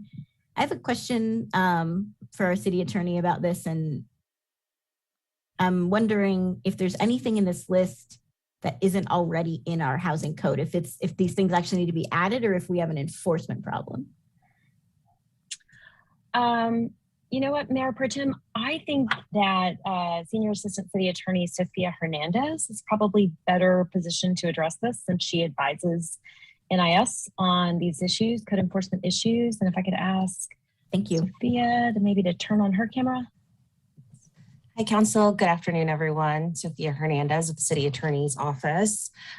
So taking a quick look at these detailed proposals, we did just get them from my quick view. So mold is, and I know mold has come up and it's obviously a very serious concern, but unfortunately we are pretty limited in how we can address mold specifically. Our housing code does address moisture, but as we noted in the spreadsheet that was provided and should have been attached as well to this agenda item, there really isn't any state or federal regulations that really like set up standards and training or certifications on how to test for mold, what levels of mold are appropriate or not appropriate. There is a lot of that testing and certification processes are private. And as we noted, there was a law that was introduced 2 years ago that unfortunately got stuck at committee with the legislator that intended to give municipalities authority to cite for fungal growth, for mold. And to us, that's indicative that the General Assembly felt that it was necessary for authority to be given, indicating that authority currently doesn't exist. The law didn't move forward from committee and as of April 2019. So we're kind of strapped with the process of enforcing mold. Paint, we do have in our minimum housing code. Appliances are a little difficult as far as what kind of appliances. If certain appliances are provided, they have to be kept in good working order, but the requirement of providing certain appliances isn't on there, isn't in the minimum housing code, except for heating units. I'm sorry, not air conditioning, just heat? Correct, I think, well, actually HVAC. So it would include air conditioning if air conditioning is provided, that it has to be in good working order. But they're not required to provide air conditioning. Correct. Okay. And I think that that's one, the code has existed in such a way for many decades, and law can sometimes be slow to transition, but also our housing stock is slow to transition. And so there are certain things that we would have to consider about requiring certain things from homes that were built in the 1950s, which many of our, single level brick ranches are. Carpet is not directly addressed in the minimum housing code. And that was something that in our spreadsheet to City Council, we noted that we could look at directly addressing, soft floor coverings such as carpet. Insulation is in the minimum housing code as well as plumbing, and they're both individual sections that are pretty robust in the housing code regarding plumbing. All of our code enforcement inspectors that work with NIS are certified building inspectors and have training in different areas. And so I do think that having more conversations with the administration about what they're currently doing and have capacity to do would be quite helpful. Thank you. Councilmember Freeman. Thank you. I appreciate that, Ms. Hernandez. I just wanted to see, I don't know if there's any conversation with the county around this, because they're mostly like mold and lead, and kind of some of the other health hazards in the home are tied to some of the public health testing. Is it possible to have a conversation with our county attorney's office to see how their process works, in addressing how it's written into their code or how it's written in, because I don't know if there's any way we can tie it back to us just based on what the county's doing, or if it's just talking to the county health department. But right. Certainly we can discuss this further with the county office. I do know that NIS, when they come across certain conditions where moisture is present, have a process in which they refer that to the county health department, and the tenants are informed of their rights and steps that they should, wish to take regarding public health, the public health department. Thank you. Other comments or thoughts on this recommendation?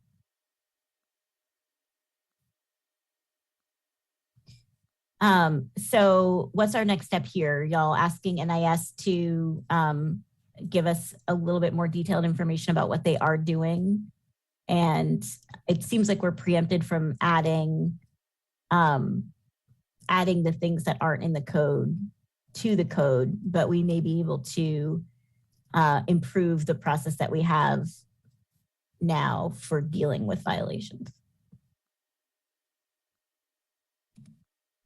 And if I can, Mayor Pro Tem, I do believe the city attorney's office, and I'm going to say 2 weeks ago, but with the way time goes now, it might have been 6 weeks ago, provided a document to council.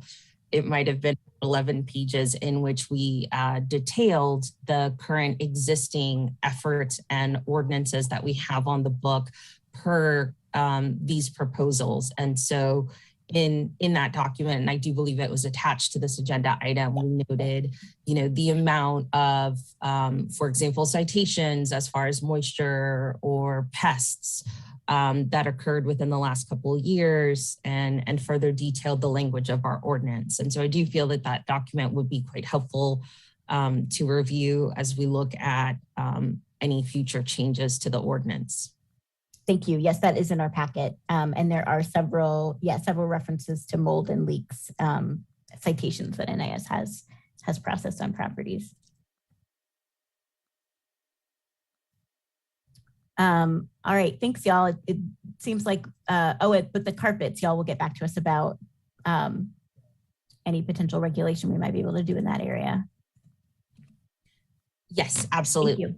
I do want to reiterate what we noted in our spreadsheet is that as we're looking to, creating a more robust ordinance as far as the minimum housing code goes, we are limited in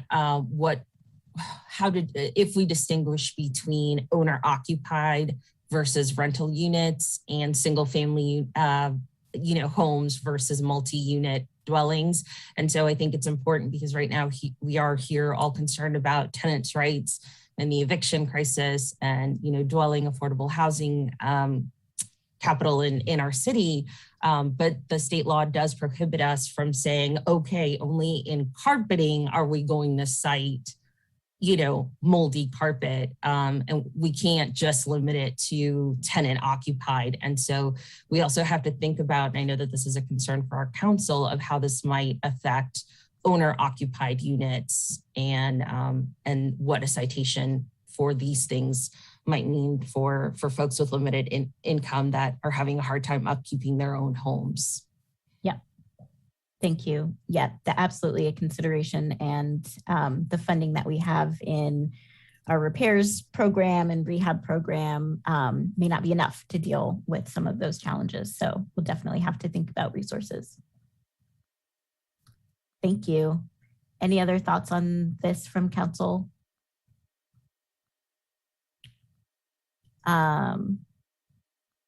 Great. All right. The fourth recommendation is expand and reform the use of direct repairs. And our city attorney says that this is something that the council has the legal authority to do. Are there thoughts or questions from council members on this recommendation? Councilmember Middleton. Right. Thank you, Madam Mayor Pro Tem. I guess in this particular one, it seems to fall more under our purview of community action more so than kind of I don't want to say this. We can support community development. We can spend a lot of money if we want and help folk.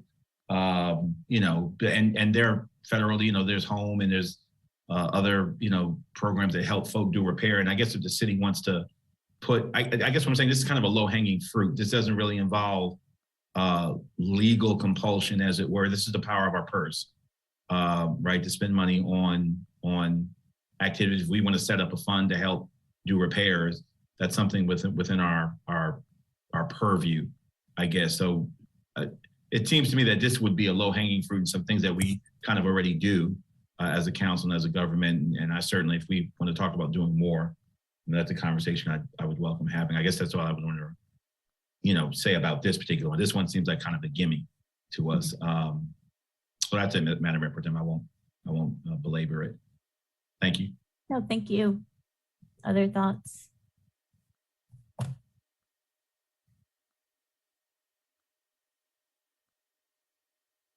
Yeah, I agree. This is something that, we already do. For example, when NIS issues citations, like if my grass is too high, they say if I don't cut my grass, they're going to come cut my grass and they're going to send me a bill. And if I don't pay the bill, they're going to put a lien on the property. It seems like we're essentially expanding that function to do these things more quickly. And again, feels like primarily a capacity question. Given the capacity, do folks agree that this is that expanding the use of direct repairs is something we should pursue as a city?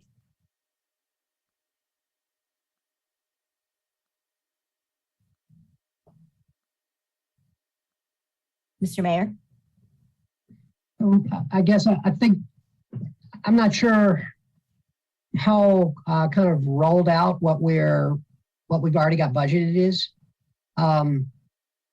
So I think that when we hear the response from the administration,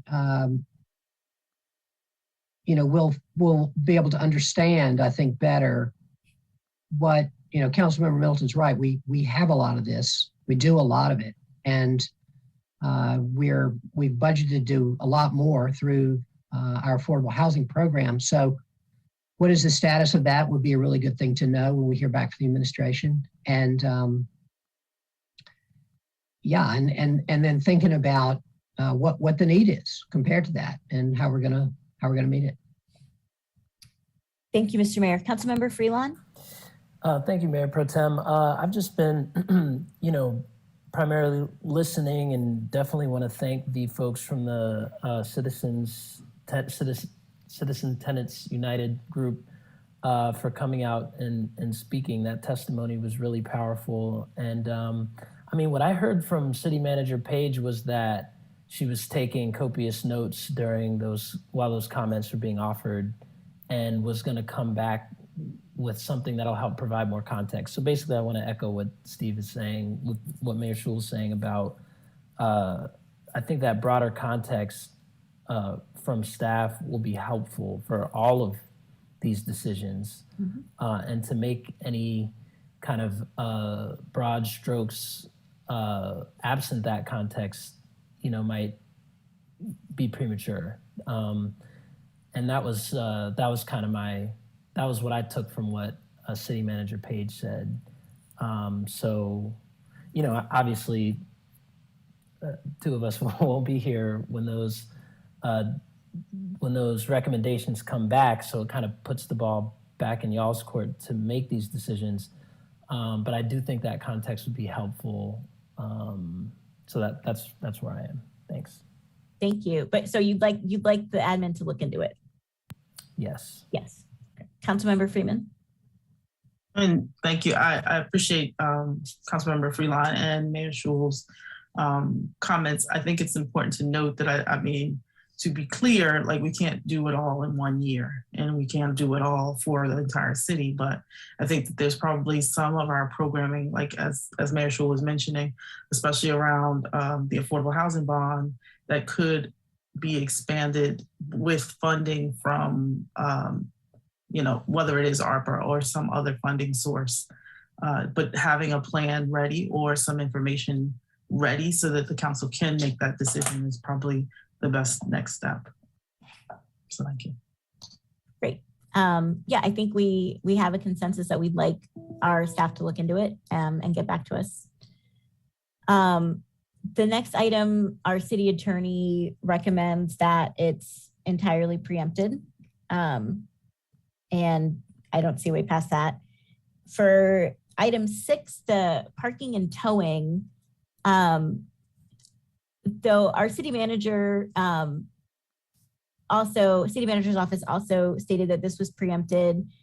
There is a precedent in Chapel Hill where there was a towing ordinance that was passed that required certain notifications of tenants before being towed in parking lots. I'm not sure whether anything about that legal precedence could help alleviate some of the concerns that folks have expressed around towing, primarily that apartment complexes will tow tenants' cars for things like expired registrations, and then tenants are without transportation and have to spend large amounts of money to get their vehicles back. But I've asked our city attorney to look into that case and to also give us advice about whether there's anything that from that precedent that could apply to try to help alleviate that issue.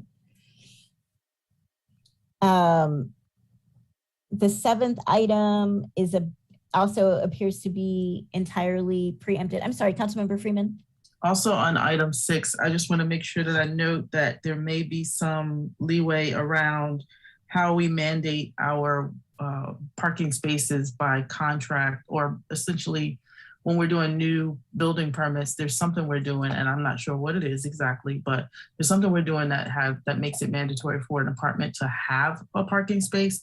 And I'm not sure what that looks like on the side of once it's built, but I would love to see if it's possible to look into that as well. you mean our parking requirements for new construction? Exactly. Okay, yeah, I'm not sure I'm not sure how that's connected. Can you say a little bit more? So just in acknowledging that we have something under the municipal authority to mandate that each unit has a parking space, there should be something that says what happens with the parking space and whether that's tied to the tenant or tied to the property owner, how we might be able to kind of have whether or not there is authority in that same framework. Gotcha. My understanding is that there isn't, but we can certainly get that confirmed. Like as opposed to new construction, but existing construction, what does that look like? Great. The seventh item, the city, according to our city attorney, this is largely preempted. The city cannot force certain lease terms onto tenants. There are a couple of other things in here that we can come back to. And item 8, the right to organize and non-retaliation. This item, though we can't pass an ordinance that would actually protect tenants, and there is some legal, there's some state law that allows tenants to, protects the right of tenants to organize and says that they cannot be retaliatorily evicted, though it doesn't protect them against any other kind of retaliation. This seemed like an opportunity for a similar declaration like our Workers' Bill of Rights, where we would, proactively state that we believe that these rights, are important, and that we support them, though it wouldn't be legally enforceable. Could be a statement by the city to that effect. Councilmember Freeman. Thank you. And I would also add that there's probably, to Councilmember Middleton's point earlier about putting funds in I forgot the word, an escrow, but putting the funds in escrow, there could similarly be a private rights action that the city is supportive of, or making it simpler, similar to how we have our DIA program in place at the courthouse, or even with legal aid, having some form of information and literature that makes it simple for our tenants to actually file it with the courts, if there is a retaliation or what have you. Thank you. So you're saying that that's something you would want to include in the resolution, that we think that we would support that we would support that kind of legal authority being given to tenants. Yes. Yeah. Great. Councilmember Freeman, do you want to work on that? Sure. Great. I think I already have. I suspected you might. Yes. Awesome. Great. Our next item, rent control. This is something that we've put into our legislative agenda, in addition to inclusionary zoning, that we would like for state level changes to allow us to practice rent control, though unfortunately that has not been enacted so far in North Carolina. We do, in all of the units of housing that we subsidize, have affordability periods and affordability requirements, so that the rent cannot be raised beyond the 30% of the income for the income level of the folks who are authorized to live in the apartment. So while that's not explicitly rent control, it is already an existing, it functions so that rent cannot be raised higher than folks are able to pay. For item 10, our city attorney says that we are not able to require resident approval for repairs or renovations. Item 11, the ban the box second chance ordinance. There is a possibility there to add justice involved persons or persons with criminal history to our non-discrimination ordinance. Do folks have thoughts or comments on that option? Mr. Mayor. Thank you, Madam Mayor Pro Tem. Yeah, when I read that we could do that, I was happy. I think I've told the council not long ago that when a couple of months ago, I took a walk through with the Bold City United staff at McDougal Terrace, and that included staff, the new staff that have been hired in other communities. And afterwards, when I was asking them what was on their mind, what were the things that are most important to them, they talked a lot about the fact that having with the income that they have as Bold City United members, that they're feeling like, they can get up into the middle class, and they could afford to rent, but that they can't. That many of these people, Bold City United folks we're talking about, our peer violence interrupters, are not able to rent in Durham because they have, something on their record that shows up every single time they apply for. So many of them are in the situation that a lot of people who are formerly incarcerated have, which is that they are couch surfing with somebody else. In one of the cases, the guy told me that his sister is on the lease. He's not.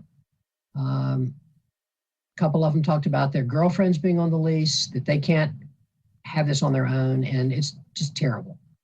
And so I had actually had previously sent a communication about it over to legal aid a few weeks ago after that discussion, and they've been busy with other things, but I think it's super important and would be a great addition to this. I also will say that I'd heard previously Larissa Seibel and a couple of other people had come to see me about this not long before that, and I think this would be a hugely important reform, and I hope we can do it.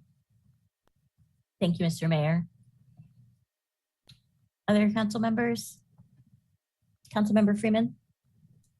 Thank you, Mr. Mayor. You remind me to make sure that I share as soon as possible. I'm just hearing about, just from conversations around this ban the box on the tenant side, that there has been an expanded expungement process that's available through the DEAR program. And so I do want to make sure that we're talking about that as much as possible and encouraging all residents that have convictions on their records to consult our DEAR program on the 6th floor in the courthouse to see if their records can be expunged so that they're not facing that issue on a consistent basis, as well as moving this forward.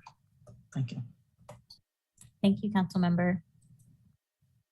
Other comments on ban the box? We feel good about asking our city attorney to give us, to look into adding that to our non-discrimination ordinance. Awesome. Item 12, eradication of unenforceable lease terms. I had a question for our city attorney about that.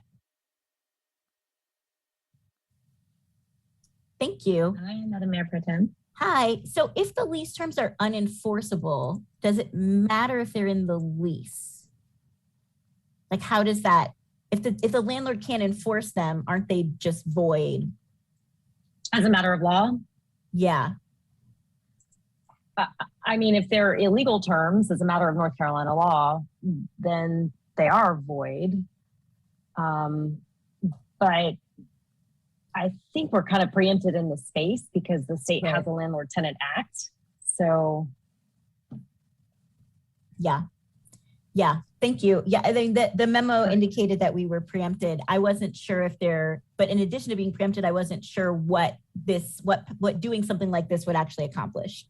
Got it. Legally. Right. Yeah, I mean, if they're actually legally unenforceable as a matter of North Carolina law, then us trying to regulate it it's just an extra pronouncement that they're, I mean, Okay. it doesn't accomplish anything additional beyond what's already in our statutes. Gotcha. Thank you. Councilmember Freeman? Thank you. I would just ask if it's more of a public education or a public kind of like a PSA, like if we're doing public service announcements that do note that if it's illegal by state law. I don't think a lot of folks even know, especially if there's a language barrier, what is legally permissible by the state versus not. And so maybe it's just literature that's available, but I do agree. Thank you. Yeah, perhaps Councilmember Freeman, that's something that you could take up in your resolution.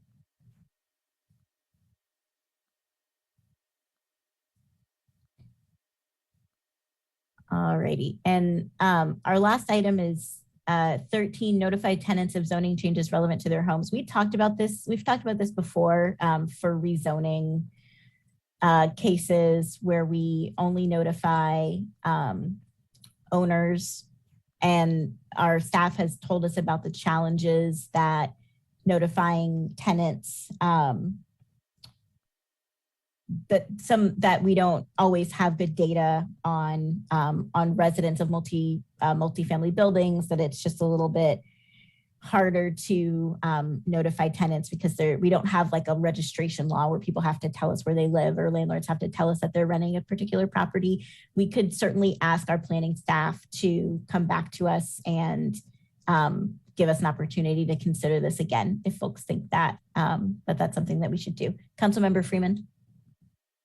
If I could actually just nail it down a little bit further, just to make it a little bit slimmer, it might just be acknowledging that if there's a way to kind of do a data analysis of if there's different addresses for owner and tenant, like owner and property, that there's some just kind of follow up to send a notice to the resident of, as opposed to just doing like a blanket. Now, it may be simpler to do the blanket, but in the long run, I think the cost would probably be prohibitive. So maybe we're talking to someone like DataWorks to pull lists for us that kind of, I mean, it's all public information, pull lists for us that make it available for our planning staff on an annual basis, but something to that effect.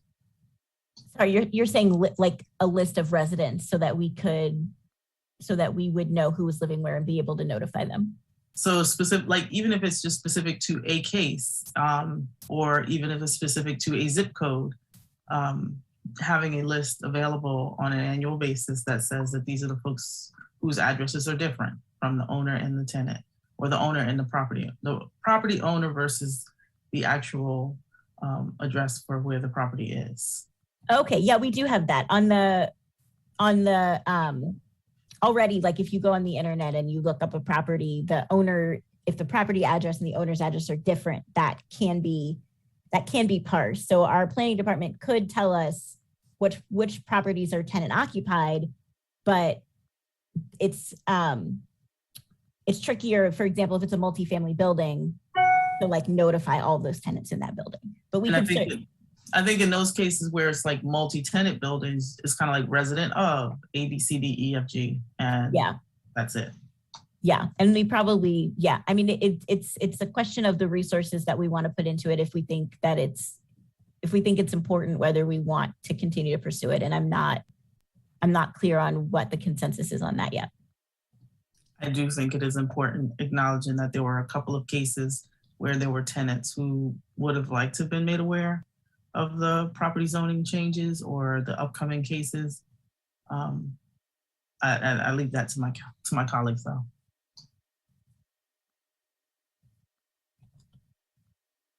Anyone else have an opinion on that question?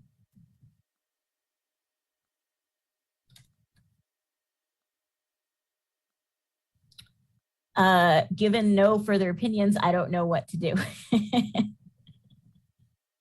Do we want to ask? Thumbs up, thumbs down. Sure. Do we want Mayor Schul? Well, to me, that's it's totally a resource question. No question, it would be great to do it. It's hard. We've heard a lot from staff in the past that it's difficult, and we're all these things are going to have to be balanced against each other. You know, we've talked about a lot of different things right here that we might want to spend more money on. We might want to add to what we're doing on repairs. We might want to add, maybe we need to be adding inspection staff. You know, there are a bunch of things we've talked about. So which are the ones that are going to give us the most help? What are the things that are going to help our tenants the most that we can afford? And so I think it's worth trying to figure out, you know, what that would be like in terms of staff effort and cost. Thank you, Mr. Mayor. Councilmember Freeman. Thank you. I was just thinking about, I know that staff had shared, the city attorney's office staff had shared that they were doing it in Raleigh. And so I really would love to hear exactly what they are doing in Raleigh that makes it tenable there and not here. All right, so let's put that on the list. So that's the last of the recommendations. And what I have written down right now is that we'd like recommendations and more information from our city manager on items 1, 2, 4, and 13, from our city attorney on 3, 6, and 11, and that Councilmember Freeman will be working on a resolution related to number 8. Does that sound good for everybody moving forward? Great, thanks everybody. Especially want to thank our speakers today, the folks from both City Tenants United and Durham CAN and other organizations. We really appreciate your advocacy on this issue. We know it's a critically important priority for our residents, and that our housing situation has to continue to be at the top of the list of priorities for this council in this city. So we really appreciate all of your work researching and developing these recommendations, and look forward to continuing to work with you to do whatever we can to help make the situation better for tenants in Durham. So thanks y'all so much. Our next item, is a presentation item number 16, Equitable Pedestrian Infrastructure Update. Good afternoon, Mayor Pro Tem Johnson, Mayor Schul, and members of council. I'm Sean Egan, Director of Transportation, and I'm joined today by Brian Taylor, Principal Planner, and Doug Bright, Transportation Specialist for the Department of Transportation. Slide. Earlier this year, Council shared an interest in making investments in green and equitable infrastructure, and Deputy City Manager Bo Ferguson provided a series of presentations to Council on the types of projects that could be candidates for this funding, among them sidewalks and pedestrian safety improvements. Dating back to the 2017 Bike and Walk Plan, the city has undertaken a series of community engagement efforts. Through the Move Durham study, the Engage Durham process in support of the Durham County Transit Plan and Comprehensive Land Use Plan, and the Sidewalk Inventory and Assessment earlier this year. We have heard consistently from the community about the need for sidewalks and pedestrian safety improvements. Today, we plan to share an update on our work to reprioritize the many needs identified through these engagement efforts. Slide. In June, Council adopted a budget that raises additional revenue to support green and equitable infrastructure. As we prepare project submissions for the upcoming Capital Improvement Program CIP process to utilize this funding, we wanted to respond to some of the concerns we heard earlier this year during Council discussions around this topic. Slide. As you can see in this slide shared in April, sidewalks and pedestrian safety were the top priorities in the council member survey of potential project types. As we discussed at that time, previous prioritization efforts did not include a race equity lens. And council shared concerns that it would be critical to incorporate race equity in the prioritization process for the use of equitable infrastructure funds. Since then, to respond to this guidance, transportation staff have been working to ensure race equity is addressed by looking at census data for neighborhoods around project locations, used by transit riders, 80% of whom are people of color, and traffic violence that causes disabling injuries and loss of life that disproportionately impacts Black residents. Today, we want to share the revised approach we have developed and presented to the Bicycle and Pedestrian Advisory Commission, to include race equity and identify projects that will respond to the needs we heard from the community and the policy goals of council, and to hear your feedback on this revised approach. With that, I will ask Brian Taylor to present our work on sidewalks. Hello, everybody. I'm going to cover our 2021 sidewalk prioritization process. And as Sean touched on, there's a clear call for more sidewalks for the people who need them most.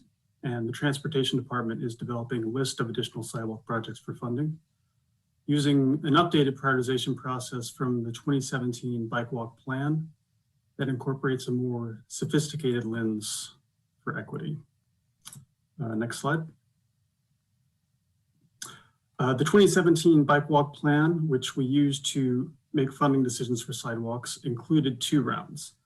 Round 1 prioritization included 900 sidewalk corridor gaps based on a wide range of variables used to measure 4 factors that you see here: safety, connectivity, demand, and equity. And as you can see, equity was included as a factor, but poverty was the only variable used.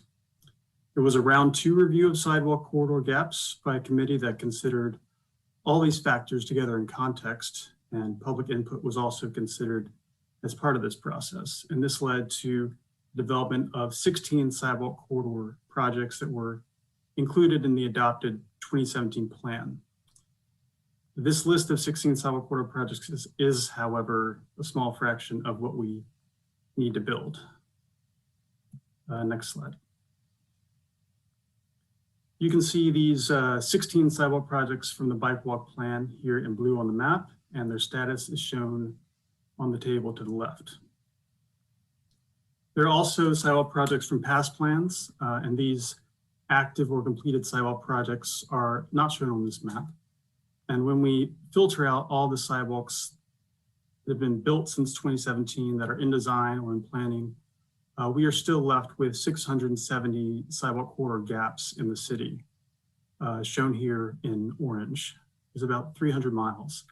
And our starting point for the 2021 prioritization process was here with this list of all these sidewalk corridor gaps you see in orange.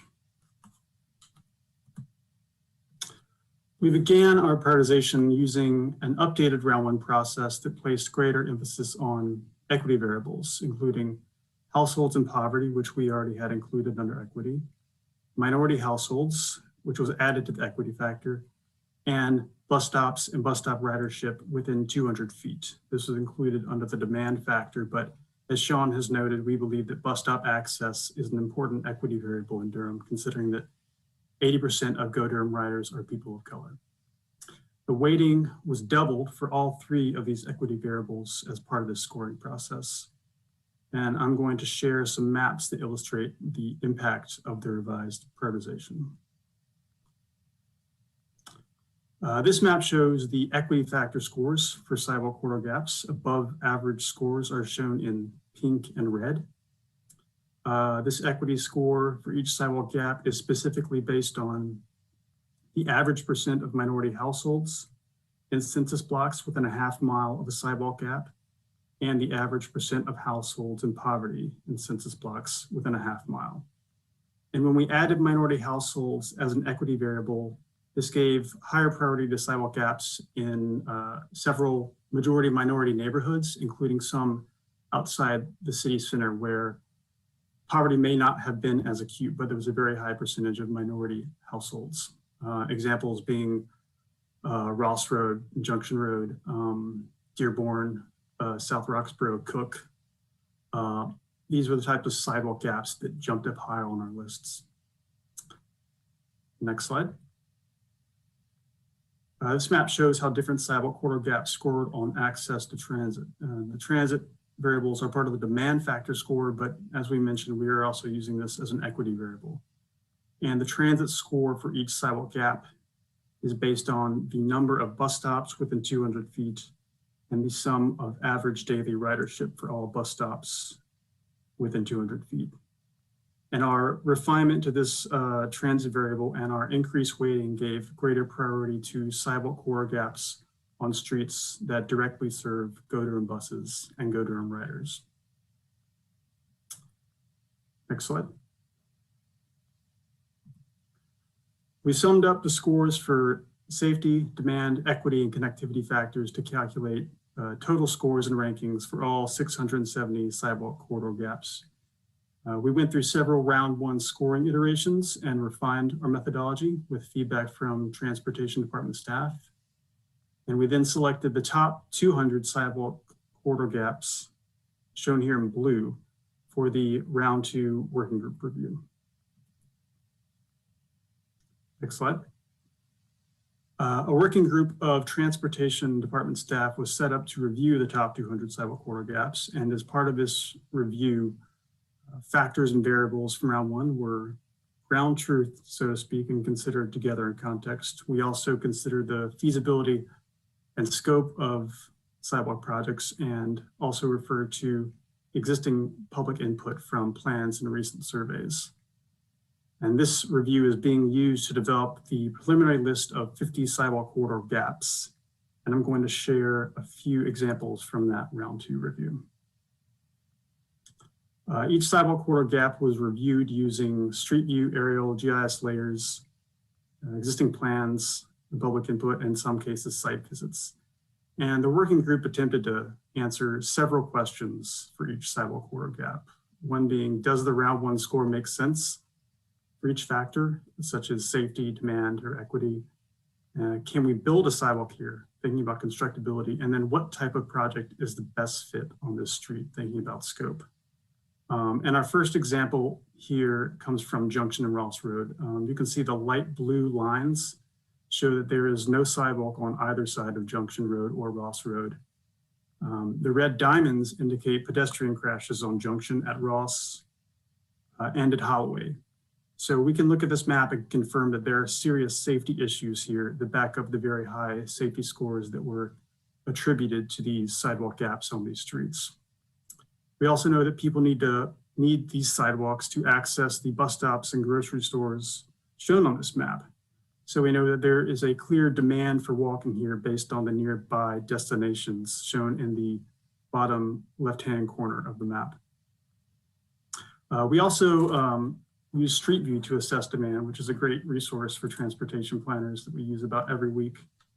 And this is indicated in this image from Dearborn Drive. We're often looking for a well-worn path, often called a goat path, on the side of a road, or we're looking for a pedestrian in the street view, or in this case, a bicyclist. So the goat path and the bicyclist in this image help us confirm that Dearborn is a street where people do in fact want to walk and bike. And that touches on another one of the issues that we need to investigate, the scope or the alternatives. Does Dearborn need a sidewalk? Or does it need a side path of 10 to 12 feet that can accommodate people on foot and on bike? And this touches on yet another issue. A sidewalk could be difficult to construct on Dearborn given drainage issues and property impacts. That would make a side path of 10 to 12 feet even harder to construct. So for this reason, we need to assess the constructability of each sidewalk gap. I will say in many cases, especially on Dearborn, there are places that just absolutely need a sidewalk and will be built regardless of constructability questions. There's also an image here from Alston Avenue. You can see that there's no sidewalk on the west side of Alston Avenue here, and building a sidewalk would have a significant impact on the residential property shown in the picture. So we need to be considering drainage, property impacts, topography, utilities, and railroad right-of-way when we're thinking about constructability. We also considered existing public input from plans, surveys, and emails, but we still need to develop a process to engage communities and collect feedback on the priority sidewalk corridors that this working group will identify. So that's the summary of our round one and round two process that we updated and revised. And I'm going to hand it off to Doug to talk about some of our other pedestrian improvements we've been having a second look at. Well, as Brian mentioned, I'm going to be talking about pedestrian safety and accessibility improvements. So we're looking back at this list of priorities that Sean had shared at the start. You there's some overlap certainly with sidewalks in terms of pedestrian safety. But because I'm going to be speaking a little bit more broadly on that, I'm also going to provide a little bit of context on previous commitments to pedestrian and other traffic safety that have been made in the past in Durham. So Vision Zero is a traffic safety approach that the council committed to in September of 2017. Its ultimate goal is to reduce traffic fatalities and serious injuries to zero. That's the name. And it really parallels work on racial equity in that it's a systemically oriented program. It recognizes that there are systemic causes and thus a need for system-based solutions to the issue. This is a table that shows the difference between Vision Zero and a more traditional approach to traffic safety, highlighting a couple of these items. Vision Zero emphasizes that traffic deaths and serious injuries are preventable, whereas traditionally they have been thought of as inevitable and an inevitable cost of having to get somewhere. We also recognize that humans make mistakes, that they can't be expected to always act perfectly, and that a system should be able to protect them from severe consequences. And the bottom line really is that the solution is systemic change, as I mentioned, is that and that we can't rely on individual responsibility to improve outcomes. I'm just going to share an example of how this plays out. So Vision Zero deals with wanting to reduce outcomes, right? Deaths and serious injuries on roads to zero. But one thing that plays into that is behavior. We have a graphic here that shows that the likelihood of dying when hit by a car increases, of course, with speed. It's not very surprising, but it's it drives us to want to change that behavior, to change speeding and the speed of cars on roads in order to reduce those severe outcomes. And speeds can be impacted certainly by speed limits and by enforcement that comes along with it. But it can also be impacted by road design, so separating cars from pedestrians, tighter roads, speed humps, things like that. And so in a Vision Zero approach, we want to really recognize all of these potential tools to change behavior, to thus change outcomes. Zooming ahead to this year, there was a UNC group that did a community readiness assessment on Vision Zero in Durham. It interviewed a number of experts in the field within Durham who had knowledge on traffic safety and came out with some recommendations about where to go. One of those recommendations was to center vulnerable users, which included certainly low-income people, those with public health issues, including housing insecurity and substance abuse, as well as racial minorities. And the reasons why racial minorities are a vulnerable user on roads is complicated, but the bottom line is that the data shows us in Durham that when we're thinking about Vision Zero and pedestrians, we're thinking about those pedestrians who are killed and seriously injured.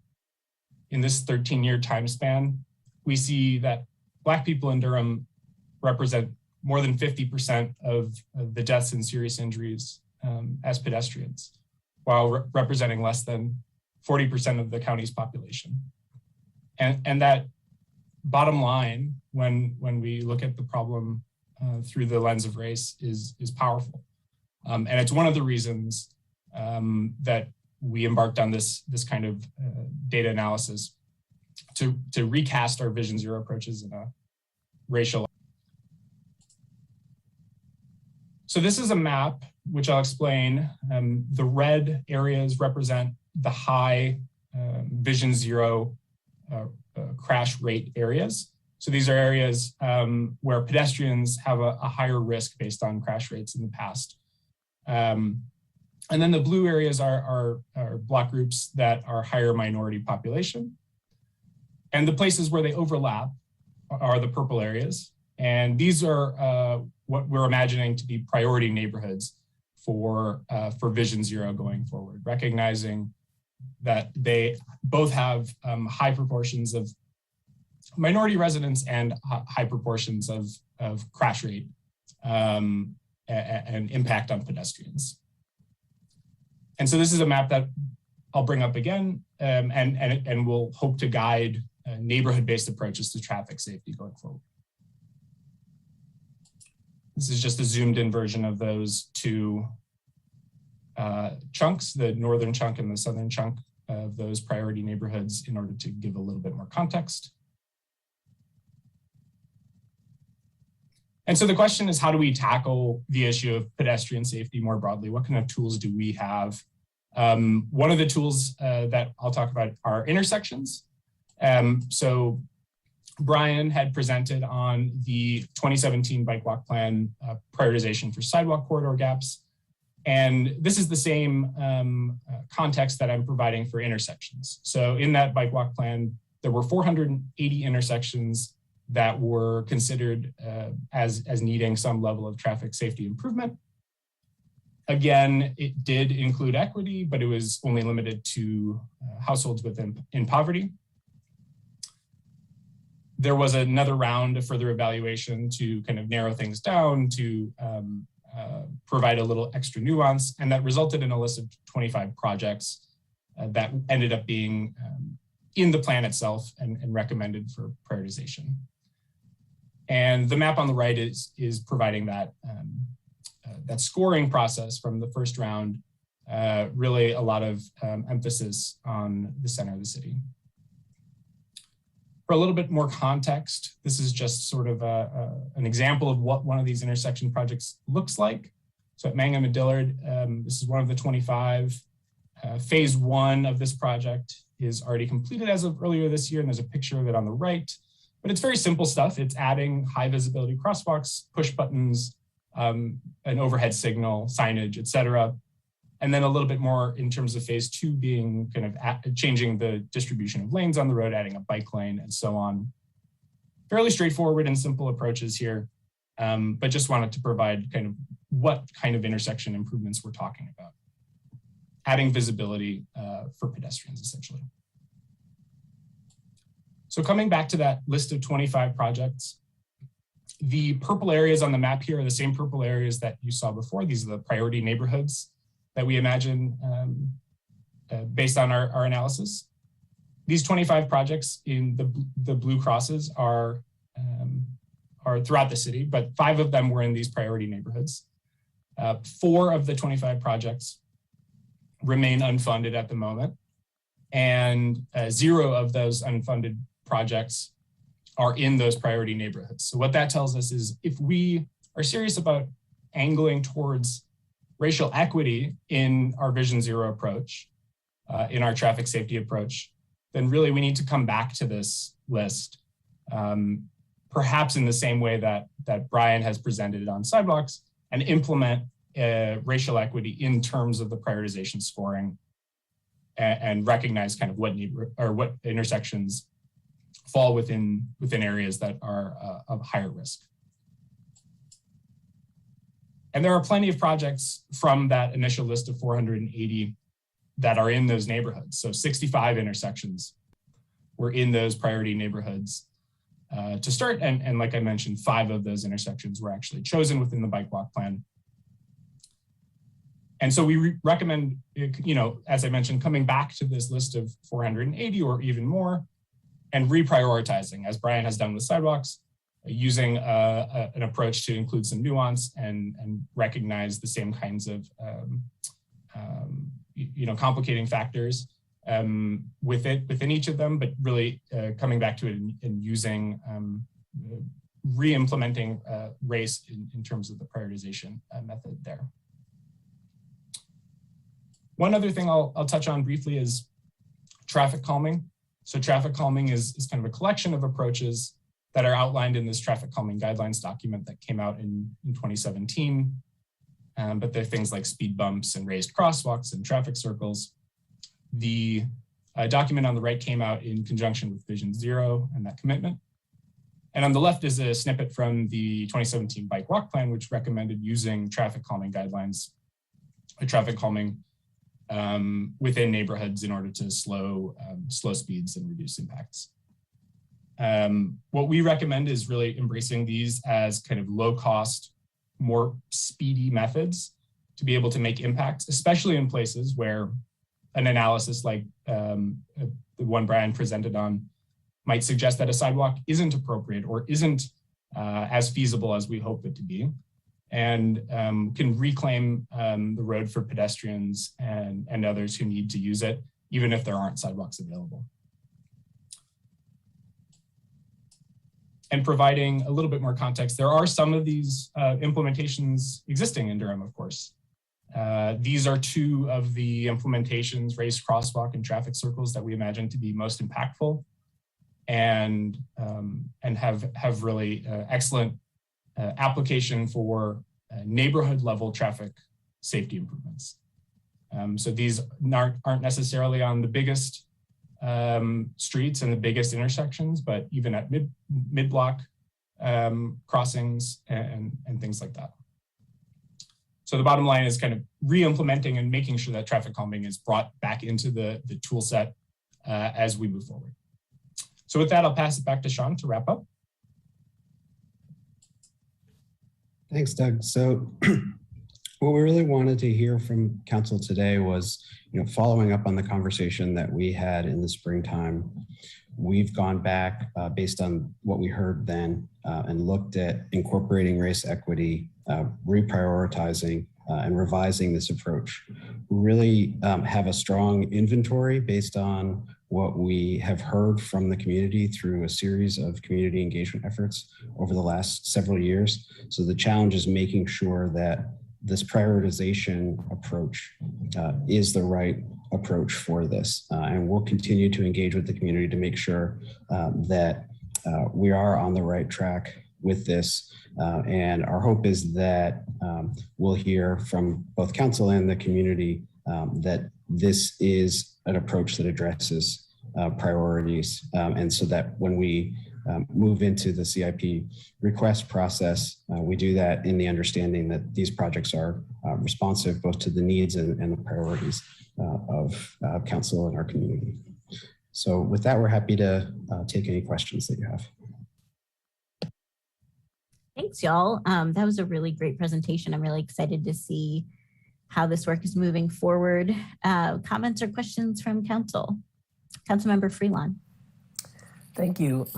I just wanted to share some appreciation for the team. Sean, I was part of the Vision Zero task force that the mayor asked me to join a couple months ago. And, it was really illuminating to me how, the Vision Zero idea, the whole concept that this is all preventable and that we can just kind of radically transform our habits. It just requires a lot of radical imagination and faith, because we just take for granted that these deaths, and they're just as, some years more traffic accidents than shooting accidents in the state of North Carolina. And it's not something that gets, as much kind of urgent attention. And that was my biggest takeaway from being part of the Vision Zero team, but just really appreciating the radical imagination that went into that process, and was really, felt very privileged to be a part of that team, and very gracious of Mr. Egan and the rest of the staff for the work that they've put in to implement its tenets into our policies here at the city. So thank you. I'm thrilled. A wonderful presentation. I love that we're going back and that our CIP will be informed through an equity lens. I think that's great. It really aligns with our values, and important, especially for some of the areas of Durham that have been historically divested from, those Black and brown historic communities that Brother Middleton is often talking about. This is one of those really important places where we can put an influx of city resources in to help right some of those historic wrongs. So I look forward to, just thumbs up on the process, and look forward to more immersive community engagement moving forward and keeping this equity lens front and center because this is so important. And it disproportionately, as you mentioned, affects some communities more than others. So yeah, that's all. Just really enjoyed the presentation and appreciate your work. Thank you, Councilmember. Councilmember Freeman. Thank you, echoing Councilmember Freeland's comments. I appreciate your work on the Vision Zero Task Force. I actually got involved with it early on, just as a resident in the community. And I can't say enough how devastating traffic accidents have been, whether it's pedestrian or bike, or car or motorcycle. I think we've been devastated in the loss of so many residents in our community. And so I'm really grateful for this work and wrapping that into this whole conversation around equity and infrastructure. I am really excited that you were able to kind of parse it out and put so much data behind how we would even look at it in a race equity lens. And so I'm grateful for that as well. And I just want to say that I was getting ready to ask all the the questions, and you were covering it as we were going. And I just want to say thank you. So I look forward to continuing to support this work and figuring out how to make sure that traffic calming is a huge part of that. I know that there are a lot of folks who like to speed, including myself sometimes, but just trying to make sure that we're all safe is important. And so I thank you. Thank you, Councilmember. Other comments? Councilmember Middleton. Thank you, Madam Mayor Pro Tem. Sean, good to see you always. And Doug, good to have you here with us. I want to thank you for, this is a really exciting presentation because it kind of goes to, I'm sure this is true for all of my colleagues. This is kind of why I ran. In a city that's over 150 years old, it's very easy for some things to just kind of function by inertia. There's some systems that are already in place, and it's very easy to, come into office and kind of just rubber stamp what's already going on. But I think most of us actually want to change things and to do something that's impactful, maybe revolutionary if you're lucky, but something that kind of deviates from inertia and processes that are already in place. And this looks like that. This feels like us kind of doing that in terms of our sidewalks and addressing issues of equity when it comes to movement in our city and safety. I want to ask you about and if this is too early, just let me know. I want, since we're deliberately applying an equity lens, I want to ask about appreciable and measurable differences that you notice. In other words, if left to the way we normally do things, the scoring and prioritizing, had you not applied the equity lens, did you notice any appreciable difference on how this list would look based upon whatever priorities we use, whatever metrics we use to make these determinations? Was there any impact that you can tell thus far? Either one? I think it was clear from one of the slides that Doug presented of the first 25 locations, only 5 were in those purple areas. So that means that 80% of our work and our priorities were outside of the areas that come into focus using that race equity lens. And what we're talking about is, given that mandate to center race equity in this prioritization process, moving away from that where those locations are only representing 20% of the investment that we've done in response to the priorities identified in the 2017 plan, and really focusing our attention and resources on those purple areas. Thanks for that. I think what's important to highlight, and for our residents and citizens watching, that 80% isn't because of insidious or nefarious intent on the part of any individual actor. It's that our systems and the way we do things have yielded that list like that. And I guess what I want to highlight and underscore here is that, that's what we mean by systemic. that the process looks benign and you know, logically based, you know, in the array, but 80% fell out of these areas that have been historically disinvested in. And as we do the work of equity, it's important that not so much for y'all, but for us as kind of the message bearers to the folk watching and our resident citizens that, you know, we're not punishing those folk that live in those 80% areas. What we're trying to do is address the very real systemic forces that lead to that type of array that may look benign on its surface, but need us to actually deliberately do something and to take action as a government. So I want to thank you for that. I want to thank you for that. And I wanted to ask, I want us to keep kind of tracking, you know, how would this have looked different had we not applied an equity lens? So we can talk to people about how equity is actually impacting and doing things that is not just lip service to it. So thank you so much for this. Keep up the good work. A lot of this is going to come to political will. I mean, you know, you bring us the maps and the graphics and the data, and we're going to have to still, you know, exercise political will to shift some things around, literally, and reorganize some things with a firm grasp on the history that informs that type of action. So great presentation. Thank you so much. Keep up the good work, and we got your back on this. Thank you so much. Thank you, Madam Mayor Pro Tem. Thank you, Council Member. Other comments? Mr. Mayor. Fabulous presentation. When I read the presentation and looked at the slides,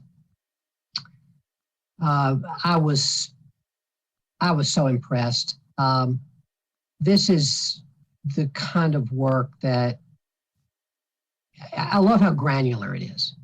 It's not just talking about racial equity, it's getting down into the details and making it real, and I love that. So I have one question and then a couple of comments. My question is, Mr. Egan, what does it cost now to do, I'll say, a mile of sidewalk and curb and gutter? So we are seeing an average in the range of $1.5 million per mile for our recent sidewalk projects. If you look at that number that Brian gave at the beginning, that we have 300 miles of unfunded needs, that's 450 million. Yeah. Closing in on $500 million of unfunded needs there. Yeah, that was kind of where I was going. And that's just, and that doesn't include the intersection improvements that were in the other slide, right? That's correct. Those are easier to do at a low cost and quickly. Yeah. But so, yeah, we're talking about somewhere between 450 and $500 million worth of infrastructure need just in this area. And so, and if you took, I mean, it'd be, yeah. So I just say to my colleagues, we're hopefully going to be doing a green and equitable infrastructure bond, and this will have to be one of the important. We're not going to be able to do you all are not going to be able to do $450 million worth of sidewalk, but I do think that gives us some sense of the magnitude of the need, and but having the prioritization helps us think about what that number ought to be, which is great. So my two comments are, one is really a comment for the council. The thing that I think is important for us to keep in mind is that people often come in front of us, neighborhoods, with what I will call, I don't want, with you know, pleading their own case outside of any system that we have established. This gives us a way, so we're going to have some courage to say no to people who are outside of this paradigm. If neighborhoods come and say, you know, we really want our sidewalk, we really think we ought to have it. Well, are you on this priority list?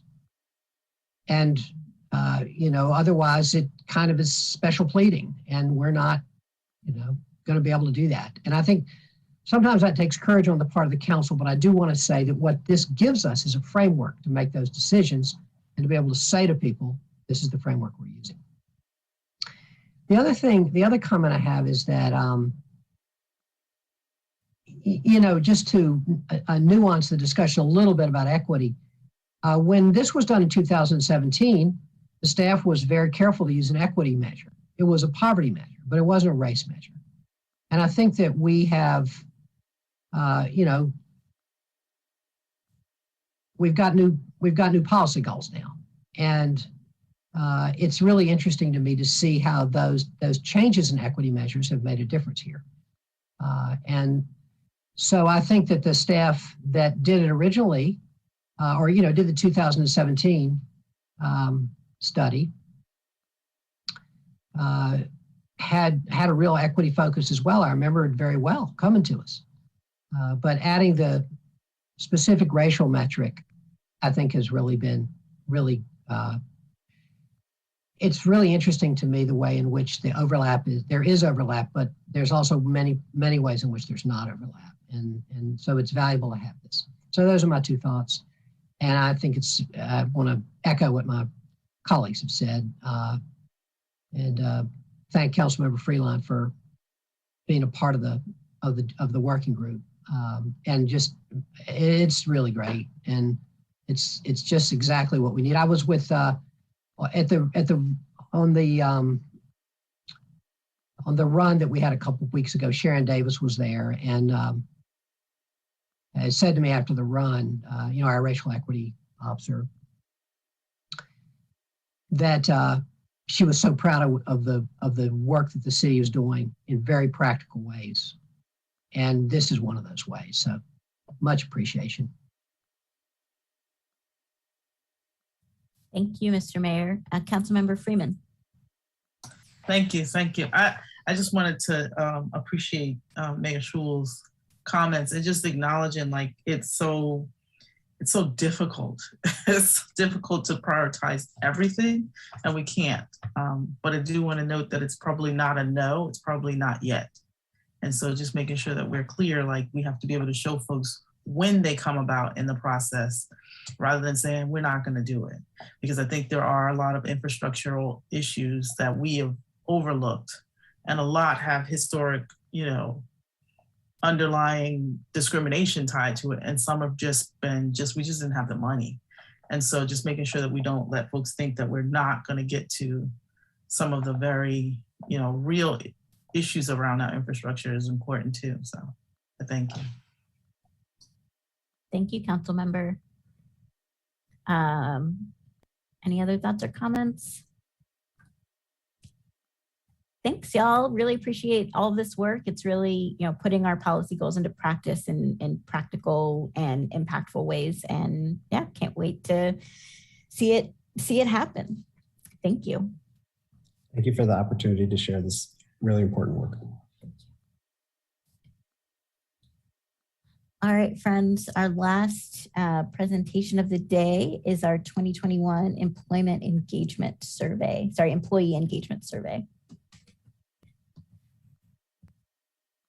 Welcome. Good afternoon, Madam Mayor Pro Tem, Mayor Schul, council members. I am Timothy Howe, Assistant Director of Human Resources, and we're here today to present to you on the 2021 Employee Engagement Survey. I have with me today Mr. Christopher Mulligan, who is the CEO of Talent Keepers, who has been our third-party partner over the last 4 administrations of the Employee Engagement Survey, 2015, 2017, 2019, and then now 2021. And he will present those results to you now, and then I will come back on to answer any questions that you have at the end. Thank you, Timothy, and good afternoon, Mr. Mayor, Madam Mayor Pro Tem, and council members. It's my pleasure to present the results of the Employee Engagement Survey to you today. If we can go to the first slide, we'll just take a look at what are we talking about when we say employee engagement. So Timothy, if you don't mind advancing to the next slide. An engaged employee acts like an owner. They act like a volunteer. They go above and beyond what's normally required for success in their position. And that extra effort leads to better performance. This issue of employee engagement has been studied for the past 15 years, thousands of studies showing that engaged employees deliver more performance. So this is a performance issue. This is not an HR nice to do. Unfortunately, the pandemic has derailed engagement in this country. Over half of all organizations have seen employee engagement decline during the pandemic. The other half, 25% were able to maintain it, and just 25% were able to increase engagement. So it has been challenging. Everyone has rethought what they're doing, where they're doing it, and with whom they're doing it. So I want to just give you that perspective as we begin to review your results today. If we take a look at the next slide, we'll see a high-level summary of our results, and we'll look at these in detail. Governance and public services increased or stayed the same on all 10 key metrics.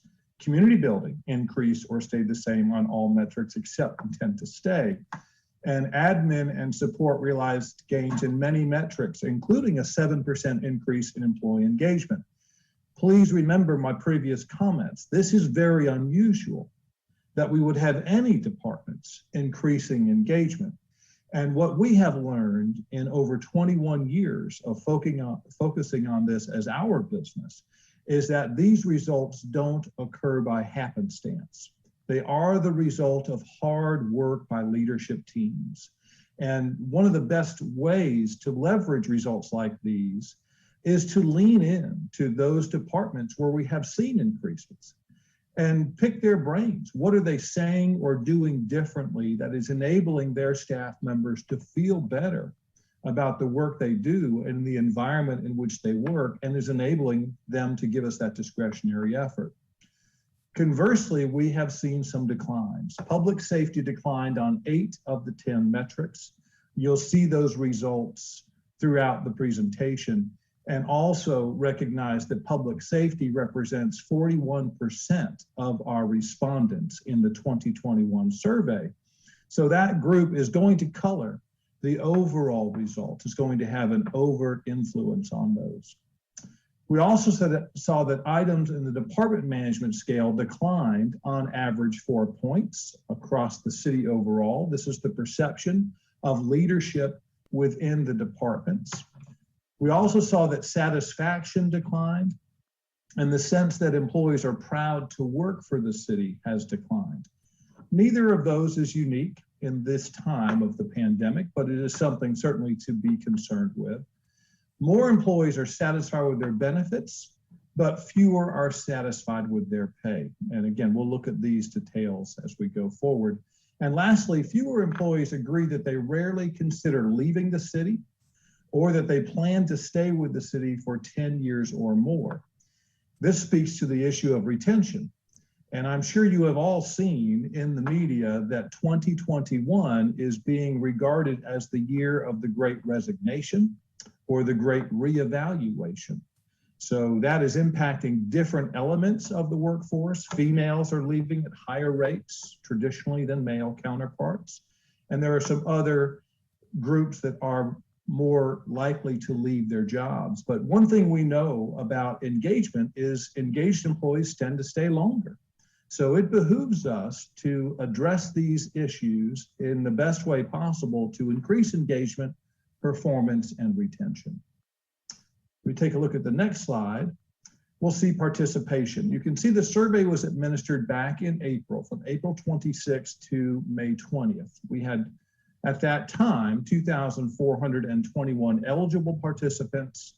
72% of them took the general survey items. These are items about their department, our pay, all those general items, and 66% responded to questions about their immediate leader. Not unusual for the leader survey to have a slightly lower participation rate. In the table at the bottom of this slide, you can see that our participation declined slightly from 74 to 72%. Nationally, most organizations strive to achieve 70% participation. At Talent Keepers, we like to get our clients up to 80%, but 72% is not bad. The slight decline, I would attribute more to the pandemic. People were working differently, they were stressed. I don't see a large drop there. In general, participation change, administration over administration, indicates how valuable the previous survey was regarded by our team members. When team members see things change as a result of their participation in a survey, and if they hear about the results from their participation, they are more likely to participate next time. So our ability to communicate these results and to take action on them, and when we take action, overtly tying results back to what we learned in the survey, will increase the likelihood that we will have more participation in the next survey. But participation is fine where it is today. We just want that to continuously improve. Our next slide will show us the content. Now, responses to the survey are anonymous. We will only see results where we had at least 3 team members complete the survey, whether that was evaluating their immediate leader or their department or the group that they were within. So any participation less than 3 employees will not be presented. We're looking at a number of major scales. We'll see employee engagement overall, how team members feel about city management, department management, each other as team members, the work they do, their job, their satisfaction, and their direct supervisor. And the scale we use is a 5-point scale of agreement. We'll ask very positively worded statements on a 5-point scale where 1 is I strongly disagree and 5 is I strongly agree. The scale will show us how engaged the population is when they achieve an average rating on that 5-point scale of 3.65 or higher on all of those items. They're deemed engaged by the scale. We do have some other measures. We'll see how our satisfaction has changed, how long team members intend to stay with the city. Would they recommend the city of Durham as a good place to work to friends and colleagues? That's our employee net promoter score.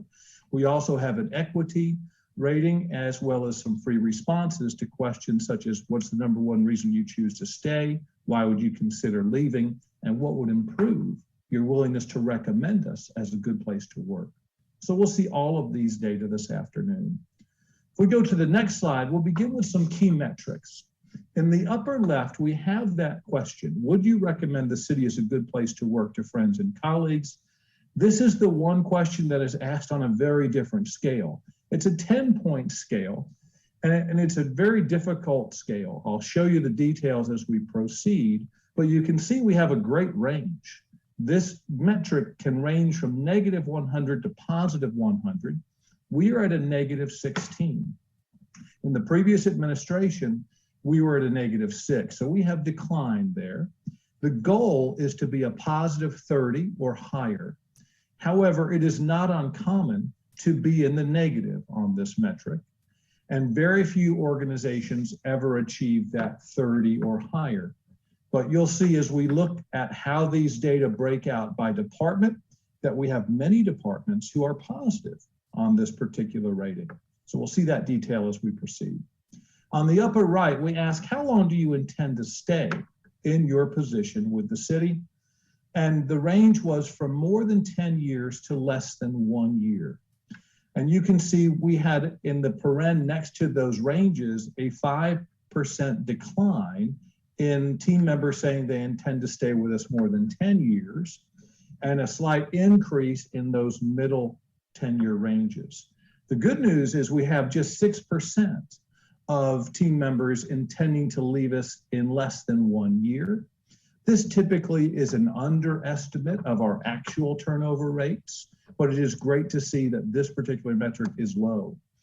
We have been counseling your leadership team to look for more risk than they expect. They may know someone's thinking of retiring or relocating out of the city, but if they see more risk than they expect, it really is an invitation for them to be a bit more vigilant for any changes in patterns of behavior that they may observe among a team member. Team members will telegraph when they are becoming disengaged or dissatisfied, and it is incumbent upon our leadership team to ask some open-ended questions, observing what they have and seeing if there's anything that they can do to improve the likelihood that team member will stay, because we know how disruptive and expensive turnover is.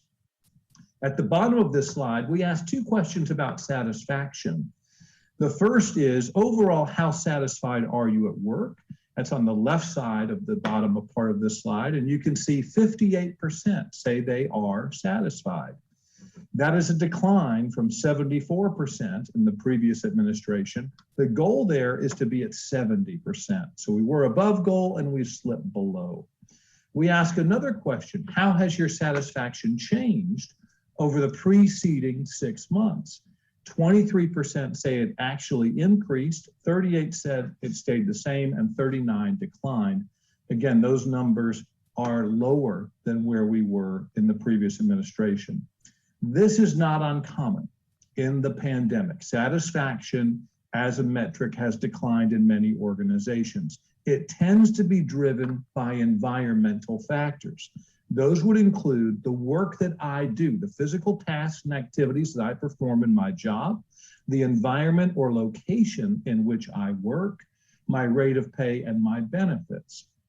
Satisfied employee will show up on time, they'll work hard, and they'll leave on time, but their affiliation is more tied to the work they do, the environment in which they perform that work, and the remuneration they receive for it. So from a retention perspective, we could probably pull an employee who is merely satisfied out of their job by offering a similar set of responsibilities and a similar environment for similar pay and benefits. Engagement, on the other hand, is driven more by local leadership. This would include, am I being treated like an individual by my leader? Do I perceive that my leader is my advocate who will go to bat for me when warranted? Do I see a path forward for me in the city to grow my skills and experiences? Those would drive engagement. And now that affiliation for the engaged employee is tied to the people that they work with and the opportunities that they see. And we know that people stay longest in their jobs when they stay for people and opportunity. So if we proceed to the next slide, we'll start looking at our scale. So here's our satisfaction at work scale. And we've broken out the major groups within the city, so you can see how they varied.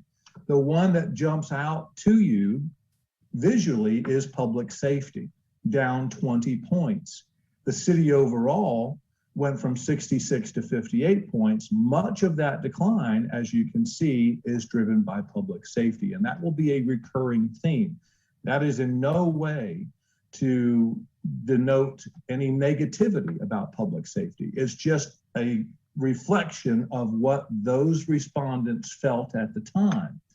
And what, again, we would encourage you to do, and we have encouraged leadership team and participated in coaching with your directors, is let's see what we can glean from these higher performing groups. Maybe there are some things that we can share with everybody else. And also, let's lean into that public safety information. Let's understand exactly where we have an opportunity to improve and what they think would be effective to improve.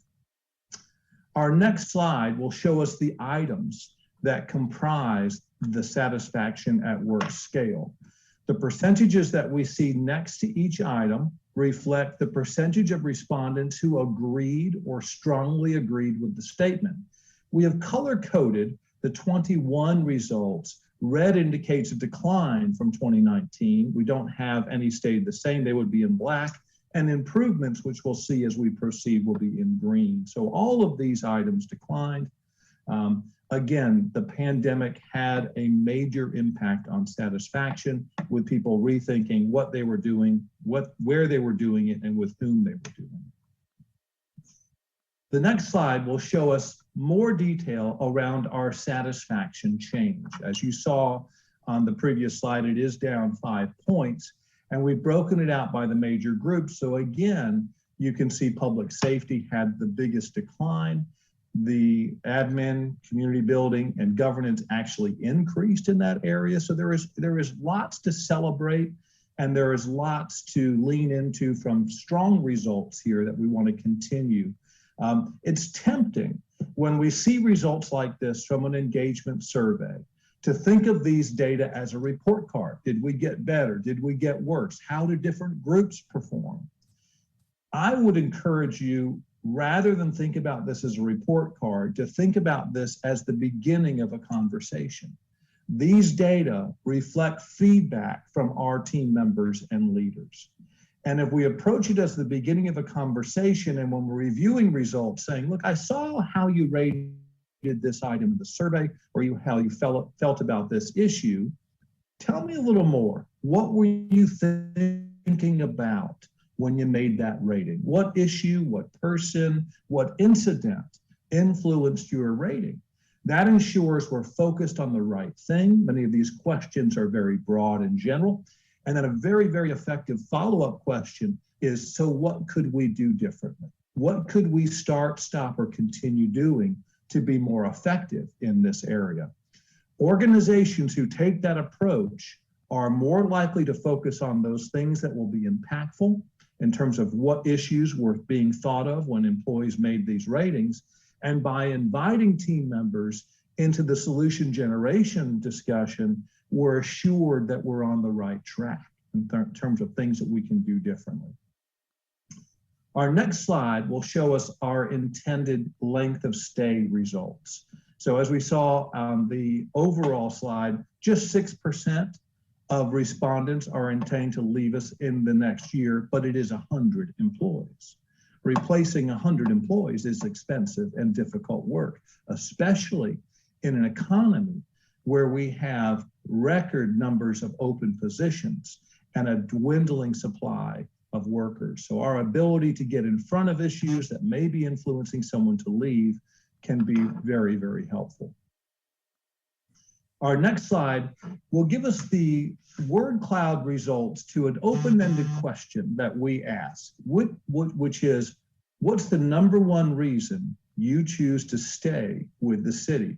Based on the size of the word, you can see how prevalent these words were in the responses. So benefits jumps off the page at us. Longevity, we have a lot of long tenured team members, and they're staying with us long term to get their longer term benefits. But then you can also see job, people, the work I do, coworkers, work from home. So a lot of dispersion once we get past benefits, longevity, and job. And then we did put in their words some examples for you at the bottom of the slide that I won't read, but you can see.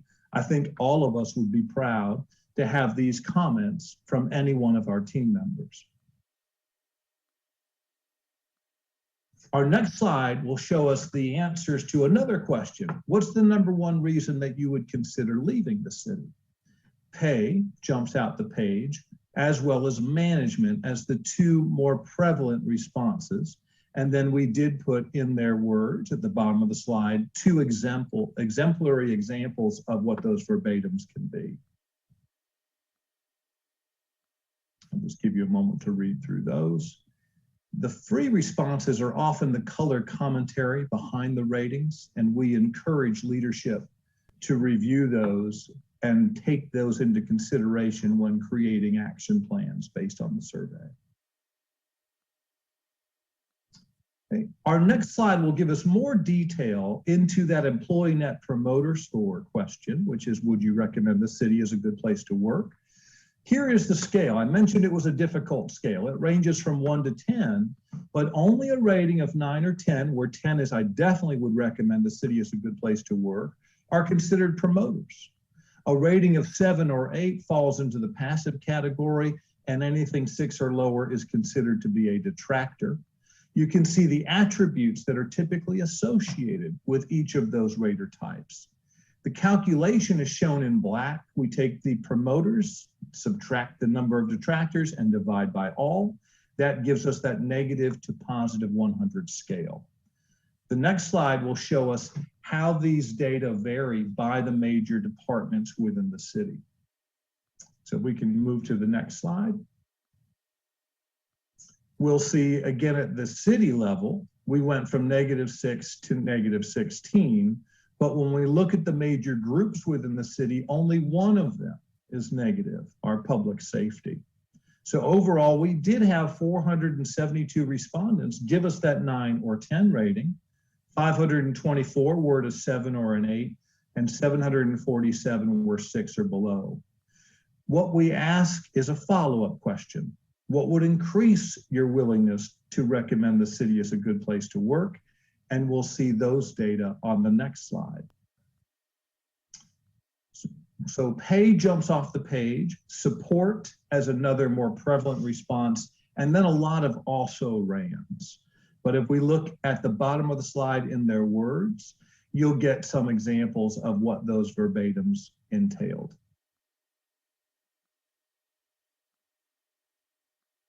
The goal on this particular metric is to move our passives to promoters and our detractors to passives. So as leadership is talking through these results with team members, really discussing those things that would improve that recommendation and making positive steps in that direction can improve that willingness to recommend us. The willingness to recommend metric is another one that has declined for many, many organizations during the pandemic. So I've mentioned that a few times because I think it is really influencing some of the data that we see here. Okay, our next slide will show us the other engagement scales. We looked at the satisfaction scale, but we have 6 engagement scales here: employee engagement, city management, department management, how I feel about my team members, my job, and my direct supervisor. The goal on each of these is to be at 80%.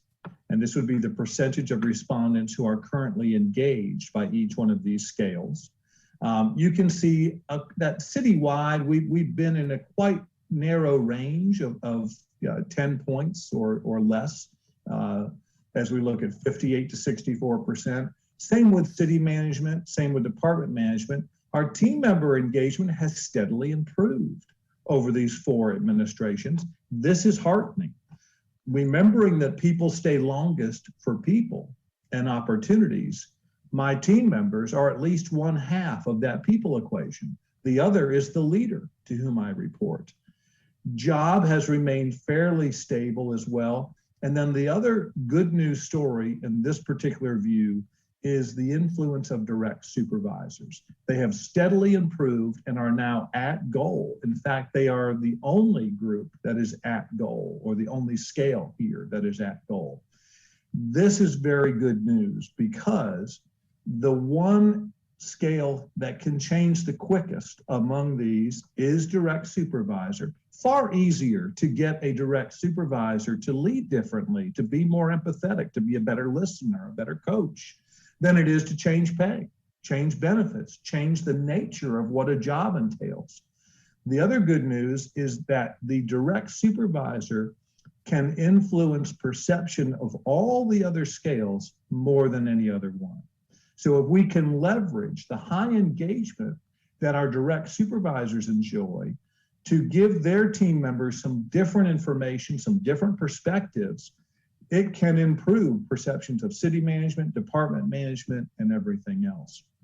We have a saying at Talent Keepers that my leader is the lens through which I view everything else. If my leader is engaged, they think we're making all the right decisions as a city, they're excited about a growth path for them, I'm likely to feel the same way. If my leader feels differently, that's likely to influence me too. Our next slide will take a deeper dive at the employee engagement scale. And again, we'll see how this varies by the different groups or departments within the city. So we saw a nice improvement with government up 16 points, community building up 6 points. Again, public safety had a decline, public services increased.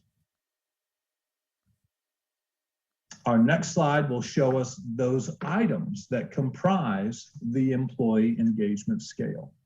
So we did have 2 that remained the same, having the opportunity to do what I do best every day, and having the materials, equipment, and technology I need to do my job well. Remembering the goal here is also 80% on these individual items. We reached that. I'm willing to put a great deal of effort beyond what is normally expected of me at 87%. Our low item here is at 47%. I rarely think about looking for a new job outside the city. And then when I tell my friends where I work, I feel proud, had a slight decline to 64%. Our next slide will show us the city management scale. So Nearly flat administration over administration at 38%, one of the lower scales along with department management. But we can see tremendous improvements in admin and support, community building, and governance. 2 points up in public services, which is a large group, as you can see. And then we started low in public safety and got lower. So it's a mixed bag in terms of where these data are based on where you sit within the city administration. Our next slide will show us the items that comprise the city management scale. We did see a couple of improvements. So third one from the top, I trust city management to make decisions that are in the best interest of the organization.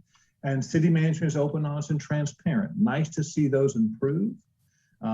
But we also have some items that decline, the other four being those that decline. So we had a slight decline in city management, demonstrating delivering quality customer service is a high priority, and respect. Respect is another item that declined for many organizations during the pandemic. We all were working under more stress. And when we do work under stress, it's not uncommon to shortcut a conversation or write an email that may be perceived to be curt and leave someone feel less than respected. My opinions matter to the city. Just 33% of everyone agreed with that. And I believe the city council appreciates me, just 31%. So, these areas, what we like to do when we look at the items is what we can do to accentuate our strong items, and then really understanding what were people thinking about when they answered those items that are lower. What issue, what incident, what experience, right? And again, asking, so what could we do differently to be better? Our next slide will show us the department management scale. We had a 3-point decline there, but again, similar pattern. Admin support, community building, and governance improved, as did public services. The one that declined is public safety. Remembering that public safety is approximately 42% of the entire respondent group, they're going to have a large influence over the overall scores. The next slide will show us the items that compose the department management scale. Unfortunately, we saw all of these decline, but remembering where that public safety falls, that's likely what's happening. If we had omitted those, we would see improvements in the other areas. And this all deals with respect, work-life balance, recognition. Can I question something without fear of penalty? Are they making decisions that are in the best interest of the department? Do they treat everyone fairly? Do I have satisfaction with our promotion and pay increases processes? And did they address issues indicated in the previous employee opinion survey? That declined from 42 to 34%. This is one that is firmly within our control. There will be actions taken. And the one thing that we want to make sure we do is we communicate that those actions were based on what we learned in the survey. If you think at the most basic level, what the survey represents, it is the sentiments of the workforce. And if we treat that as valuable information, our employees will feel valued. And if we take action based on what they've told us, they will feel heard. So we want to make sure that we're very overt when we're talking about these results and we're taking actions based on the survey. The next slide will show us our team member scale. So again, the way I feel about the people that I work with is very influential on my decision to stay or leave. And we went up 3 points here. We saw all of these groups being at the 80% level or above, except for public services, and they're just 4 points away. So team member engagement is very high. Not uncommon when there is an external threat or distraction, as I think we would all agree the pandemic has been. People tend to lean into each other and take solace and counsel with each other. And I think that's what we're seeing here. But that's certainly an asset within the city that we would want to continue to leverage and appreciate. The next slide will show us the items that comprise the team member scale. And you can see by the green numbers that most of these items improved.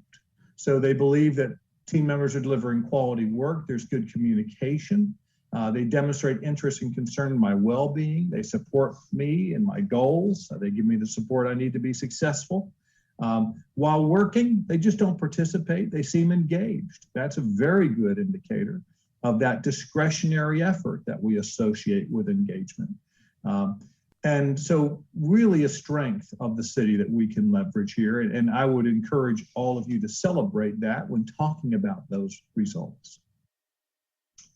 The next slide will show us our job scale. So this is about the work I do. We had a slight decline here, but again, we saw some big improvements with governance, public services up too, but a large population there. Not as big a decline as we have seen in public safety, but they did decline 11 points. So again, leaning into higher performing groups, focusing on the lower ones, not in a punitive way, but rather to understand what we can do differently as a tried and true approach to improvement. The next slide will show us the items that comprise the job scale. And there are 2 slides of these items. So we begin with 4 items that remain above our goal of 80%. They're in interesting and challenging roles. They know what's expected of them. They would report someone who is acting unethically. And their job makes good use of their skills and abilities. So some really kudos to our talent acquisition teams. They're slotting people into the right roles where they are well suited to be successful. Physical safety declined by 3 points. Could that be for those individuals who were considered essential during the darkest days of the pandemic and were coming into work? Likely. We have seen that in many other cases. They feel empowered to make their decisions is down 4 points. Again, there were probably some constraints on that during the pandemic. Health insurance went up 5 points. I'm satisfied with the benefits, i.e. health insurance, working for the city. The next slide will show us the remaining items in the job scale. At this level, we see more declines and a couple of staying the same. So I received the training. Training is something that declined in many organizations during the pandemic. Anyone who was participating in in-person training probably couldn't do that during the pandemic. Team members who would travel outside the city for professional training probably could not do that. So likely a high influence of the pandemic there. And then we can see I received the materials and equipment and technology I need, stayed flat at 69%. Decline in there, is there someone at work besides my supervisor who encourages my development? Our lower items, anytime we see something below 60%, we want to lean in because that means we had 40% or more of respondents who could not agree with it. I have opportunities to advance within the organizations. It's flat at 55%. That's one to pay attention to because prior to the pandemic, for the past 8 years nationally, the #1 reason employees were leaving their jobs voluntarily was the perceived lack of growth opportunities. So something we certainly want to have leaders talking about. The pandemic has changed that. The #1 reason that people have been leaving during the pandemic, certainly in 2021, has been burnout. So I suspect as we recover from the pandemic, that desire for growth will reemerge as the top element. And then pay. Pay is normally the lowest one in this particular scale. Unfortunately, we dropped 6 points. My pay is proportional to the contributions that I make. And we did see that as a prevalent response on the reasons that I would consider leaving. Our next slide will show us our direct supervisor scale. So this is really good news. This is not an easy one to improve because it takes all leaders behaving differently. This is the questions where when an employee was responding, their immediate supervisor's name was literally in the survey. So there was no confusion as to who they were rating. So all leaders contribute to this, and to achieve 80% is remarkable, especially during a challenging time. And our next slide will show us the items that comprise the direct supervisor scale. Most of these items are green. I won't read through these, but you can see it's regarding communication, coaching, being concerned, guidance on how I can improve, holding people accountable. All positive statements that we would want in every one of our team members and leaders. Our next slide will show us how all leaders within the city who had at least 3 team members rate them performed on that direct supervisor scale. You can see we have a green line here at 80%. That is our goal. We would want each leader to have at least 80% of their direct reports engaged by them as an immediate leader. And that represents 59% of all leaders in the city who had enough data to get a score. And that's up 7 points from the previous administration. Then we have another line here at 50% in yellow. That's something to be concerned about. If a leader has less than half of their team engaged by them, that's something to lean into. 17% of leaders within the city fell there, and that's a decline of 3. So in the previous administration, we had 20%. So more leaders did better and achieved that 80%, fewer achieved that lower bound at 50%. And then under the bottom of the slide, you can see leader insights. 71% of direct supervisors improved or stayed above 80%. These are the leaders that we want to talk to, right? We want to pick their brains. So what are you saying and doing differently about these areas that we might be able to leverage with others? And just 29% declined or stayed below that 80%. Our next slide will show us some questions that were specific to the city's response to the pandemic. Very strong scores here. You can see a lot of these items at 70% or higher regarding the support they need. Can they access information? Do they have the equipment? Do they have the support from their leader? They need all the information that they need. They felt that they could carry out their duties without concern for their health. That dropped to 64. They're not feeling more stressed, 52% in their role than before the pandemic, and then return to work. Remember, this was done back in April and May, so it was very unclear as to what the country was going to do in that regard, and we're seeing just half of them said they were ready to return at that time. So just to give you a sense for where we have been, and the next slide to present these results, we began reviewing this with the city manager on July 30th. We then met with all department directors. We encouraged department directors to share those results. We had some coaching that we did for department directors, and you can see where those were mentioned. The results were mentioned in the Midday Moments, an article in City Week, and all directors were doing action plans that were due by November 1st, and now we're here today presenting to you. So that concludes our presentation. I see Timothy is back on video for any questions that anyone may have. And we are here, Mayor Pro Tem, Mayor Shu, for any questions that you may have regarding the employee engagement survey from 2021. Thanks so much, y'all. Questions, comments from council members? Councilmember Freelon. Yes, thank you so much for the comprehensive presentation. This was a lot of data. When I got the file and just started swiping through, I was like, wow, it's not over. You know, it's long. It's a lot of info. So kudos to you and your team for doing a great job. I just wanted to thank you for the work that's gone in here.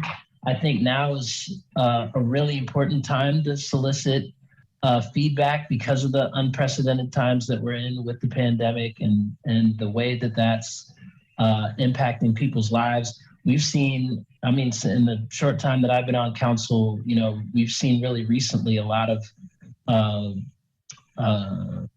employee feedback, especially around the, you know, vaccine mandates and things of that nature, which I was expecting to, you know, have an impact here. But I just had a really quick comment, just something that I noticed. I really like the sheets where you showed the employee responses by the size of the feedback that they gave. And while looking at that, I just kind of noticed that some of the words were kind of synonyms, you know, like it would be like salary, pay, and then someone else would say paid, someone else would say raise, someone else would say money. And you know, as we're just at a glance evaluating what people care about, it occurred to me that, you know, there might be other words that show up bigger if you accounted for the fact that people may use different words to express the same thing. So nothing big. It was just something that I noticed and wondered if that's something you accounted for when you're doing your analysis.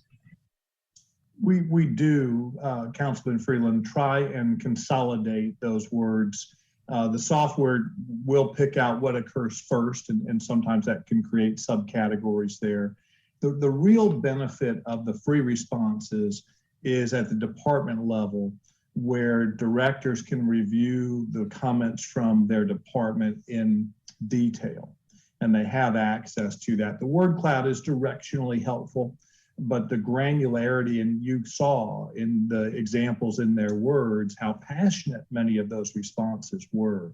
So your comment is on point and well noted. And I would just add that the individual director departments data can see those verbatims. Okay, wonderful. Well, again, just a very comprehensive report, a lot to dig through and consider. And I really appreciated that last slide. You didn't go into the appendix, I see, which goes on for several slides as well. But that last slide, it was really helpful for me to see the timeline of how staff is taking this information and moving forward with it. And I like what you said earlier too about showing staff that their feedback is being considered and implemented in helping shape the workspace. So that's really great. So thanks so much. It was a wonderful presentation. Thank you. Thank you, Council Member. Other comments, questions? Councilmember Freeman. Oh, Madam Manager, do you want to jump in? I'll wait. Okay. Thank you. I was just gonna add, I appreciate that comment from Councilmember Freeland. And I was just gonna add if there are going to be recommendations, because I know the memo laid out just kind of what was happening. If there are going to be recommendations, I think there were a few that you stated, but it would be great to have them in writing so that we can actually start to move that forward. That would be helpful. That was all. And then again, thank you. I think it was very detailed. I appreciate the level of how you break out the departments and also just kind of digging in like on word choice. Yeah, it's offered a lot to really think about. Thank you. Thank you, Councilmember. Madam Manager. Thank you. Okay. Thank you, Madam Mayor Pro Tem. I just wanted to pop in very briefly to thank the team that is presenting today, but just acknowledge that there has been a lot of work, not just for the folks who took the time to take the survey, as is common when we do these surveys, but since the survey results have been received, the consulting services that Talent Keeper is providing to us as an organization is very helpful in working on all of our action planning around responding to the results that you see here. So while Chris was here, I wanted to make sure that I said that in his presence, as well as thank the HR team for leading this engagement survey on a biannual basis. Thank you very much, Madam Manager. Mr. Mayor.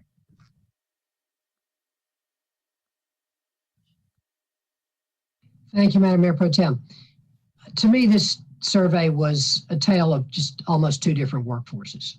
You have a very satisfied workforce, even during the pandemic. And then you have people in public safety, especially in the police department, but not only in the police department, who aren't happy. And it crosses almost every single category. To me, it was by far the most defining thing in this survey. So we have encouraged, and the manager is going to be bringing us outside the budget cycle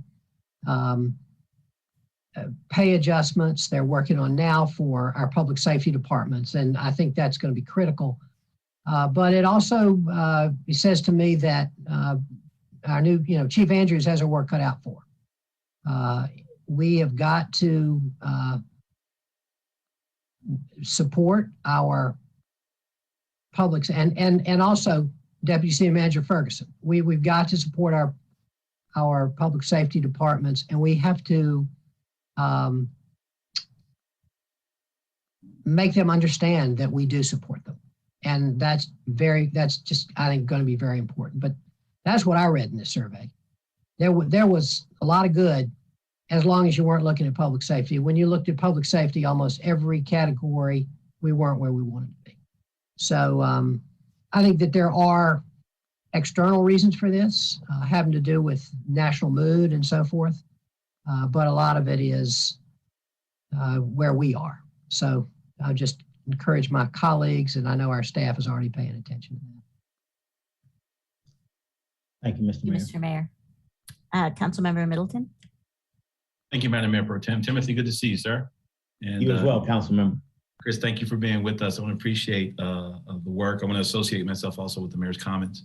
I heard your admonition, Chris, not to read it as a report card. Of course, sitting at the top of the org chart, it's hard not to read it as a report card. And I'm wondering, and one thought I had was, as a council, we don't actually govern the day-to-day operations of the city. Our manager does that. So I'm wondering what type of things we could do to get our numbers up. I know, Tim, you folk do a Wednesday thing where we've been invited to come in and kind of talk to the employees, and perhaps that's something we could avail ourselves of as a council moving forward. There's more access and more exposure to the workforce. Like I said, we're not in the trenches every day. We have a fine professional staff that does that, but I'd be curious to hear ways that perhaps, or recommendations, best practices of council kind of getting our numbers up. I did want to ask, was the survey administered, was it all online, electronic, or was the actual pen and paper? How was it administered? It was all online, yeah. Okay. And folks self-identified if they wanted to, or just kind of volunteered to take it if they wanted to, or do you know how it was presented to the workforce? Yeah, certainly voluntary, but encouraged for people to participate. And so they can affect change within the city. Absolutely. And we did some relief efforts. We went out to solid waste and a couple other departments to actually sit there and allow them to take the survey on laptops from our technology solution departments. And so we helped facilitate some of that discussion for those individuals that needed additional assistance. We had some staff that was out there with them. And also we were in all of our publications and the City Week and on our Midday Moments program. And I will take this short moment because you mentioned it. Mayor Schul has been on the program before. Our manager obviously has spent a lot of time with us on Midday Moments. I would wholeheartedly invite you to come, and that gives a chance for the individual employees to learn more about who you are as an individual and some of the things that and ideas that you have for the city. It is every Wednesday. We're off for a couple of weeks after we're coming out of leadership conference, but we'd love to have you. We'll send another request through the clerk, and hopefully we can get you guys to come on and be a part of that. It's a live show that's done every Wednesday from noon to 1. Absolutely. Well, could count me in, definitely. And I'm sure all my colleagues will at some point if schedule allows to do that. I know when we first got elected, what's the name of our show? City Happenings, City Views, City Life, The View, whatever it's called. City Life. But City Life is a good idea. I know we had an opportunity to be on City Life and got great feedback from folk on that. So that's something that I would encourage us to do, think about it as a council, since the mayor's playing that trail for us.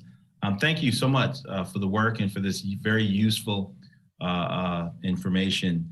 And I look forward to seeing how it translates into tweaking our policy, or at least our posture, not policy. Thank you very much. Thanks, Madam Mayor Pro Tem.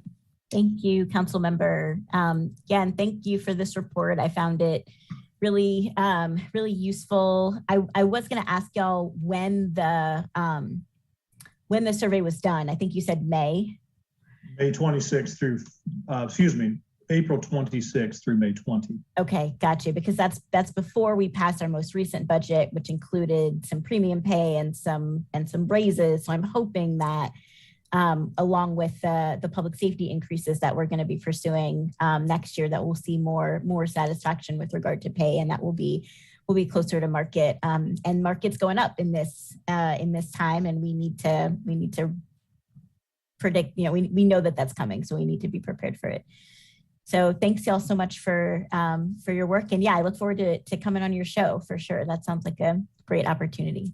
We look forward to having you all. Have a great day. Thank you all for the opportunity. Sorry, Councilmember Freeman, did you want to say something? Oh, just a quick question. Will we have a survey next year? Because I thought I heard biannually. So will that be the year after? Yes, Okay. it'll be 2023. Correct. It's 2023. Thank you. All right, everybody. We have reached the end of our agenda. Of course, we have a closed session as well. But Mr. Mayor. Mayor Pro Tem, I'm sorry to interrupt you. I had an announcement that I wanted to make during announcements, and then of course I was not here for announcements. Is this okay? Can I go ahead? Of course, yeah, go for it. I met with our members of our staff, the manager, the city attorney, our tech people, and to talk about how we're going to proceed with our hybrid meetings that are coming up. So as we move into our hybrid meetings on November 15th, where people will be able to attend both virtually and in person, we'll no longer be enabling the chat feature during our meetings.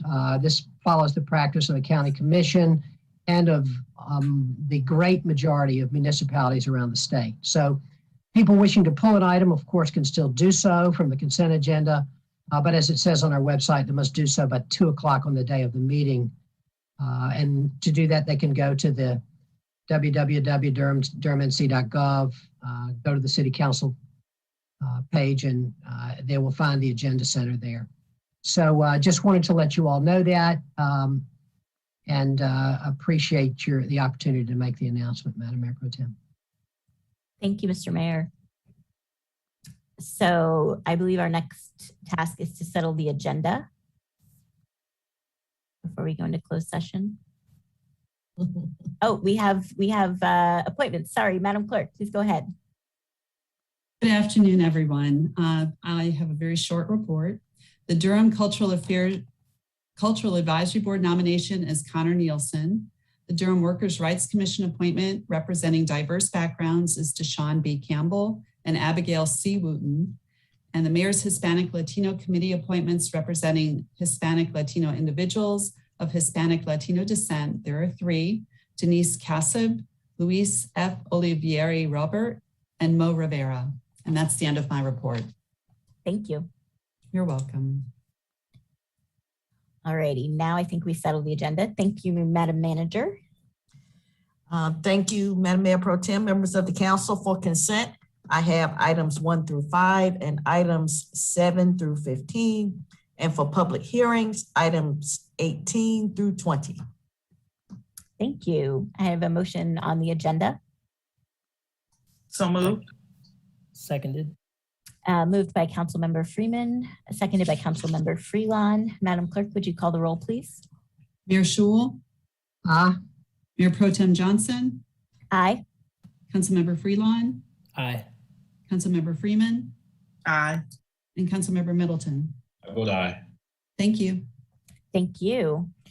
Our next item is a closed session. How do folks feel about a 5-minute break? We've been sitting here for a good while. Okay, we'll take a 5-minute break and return for a closed session.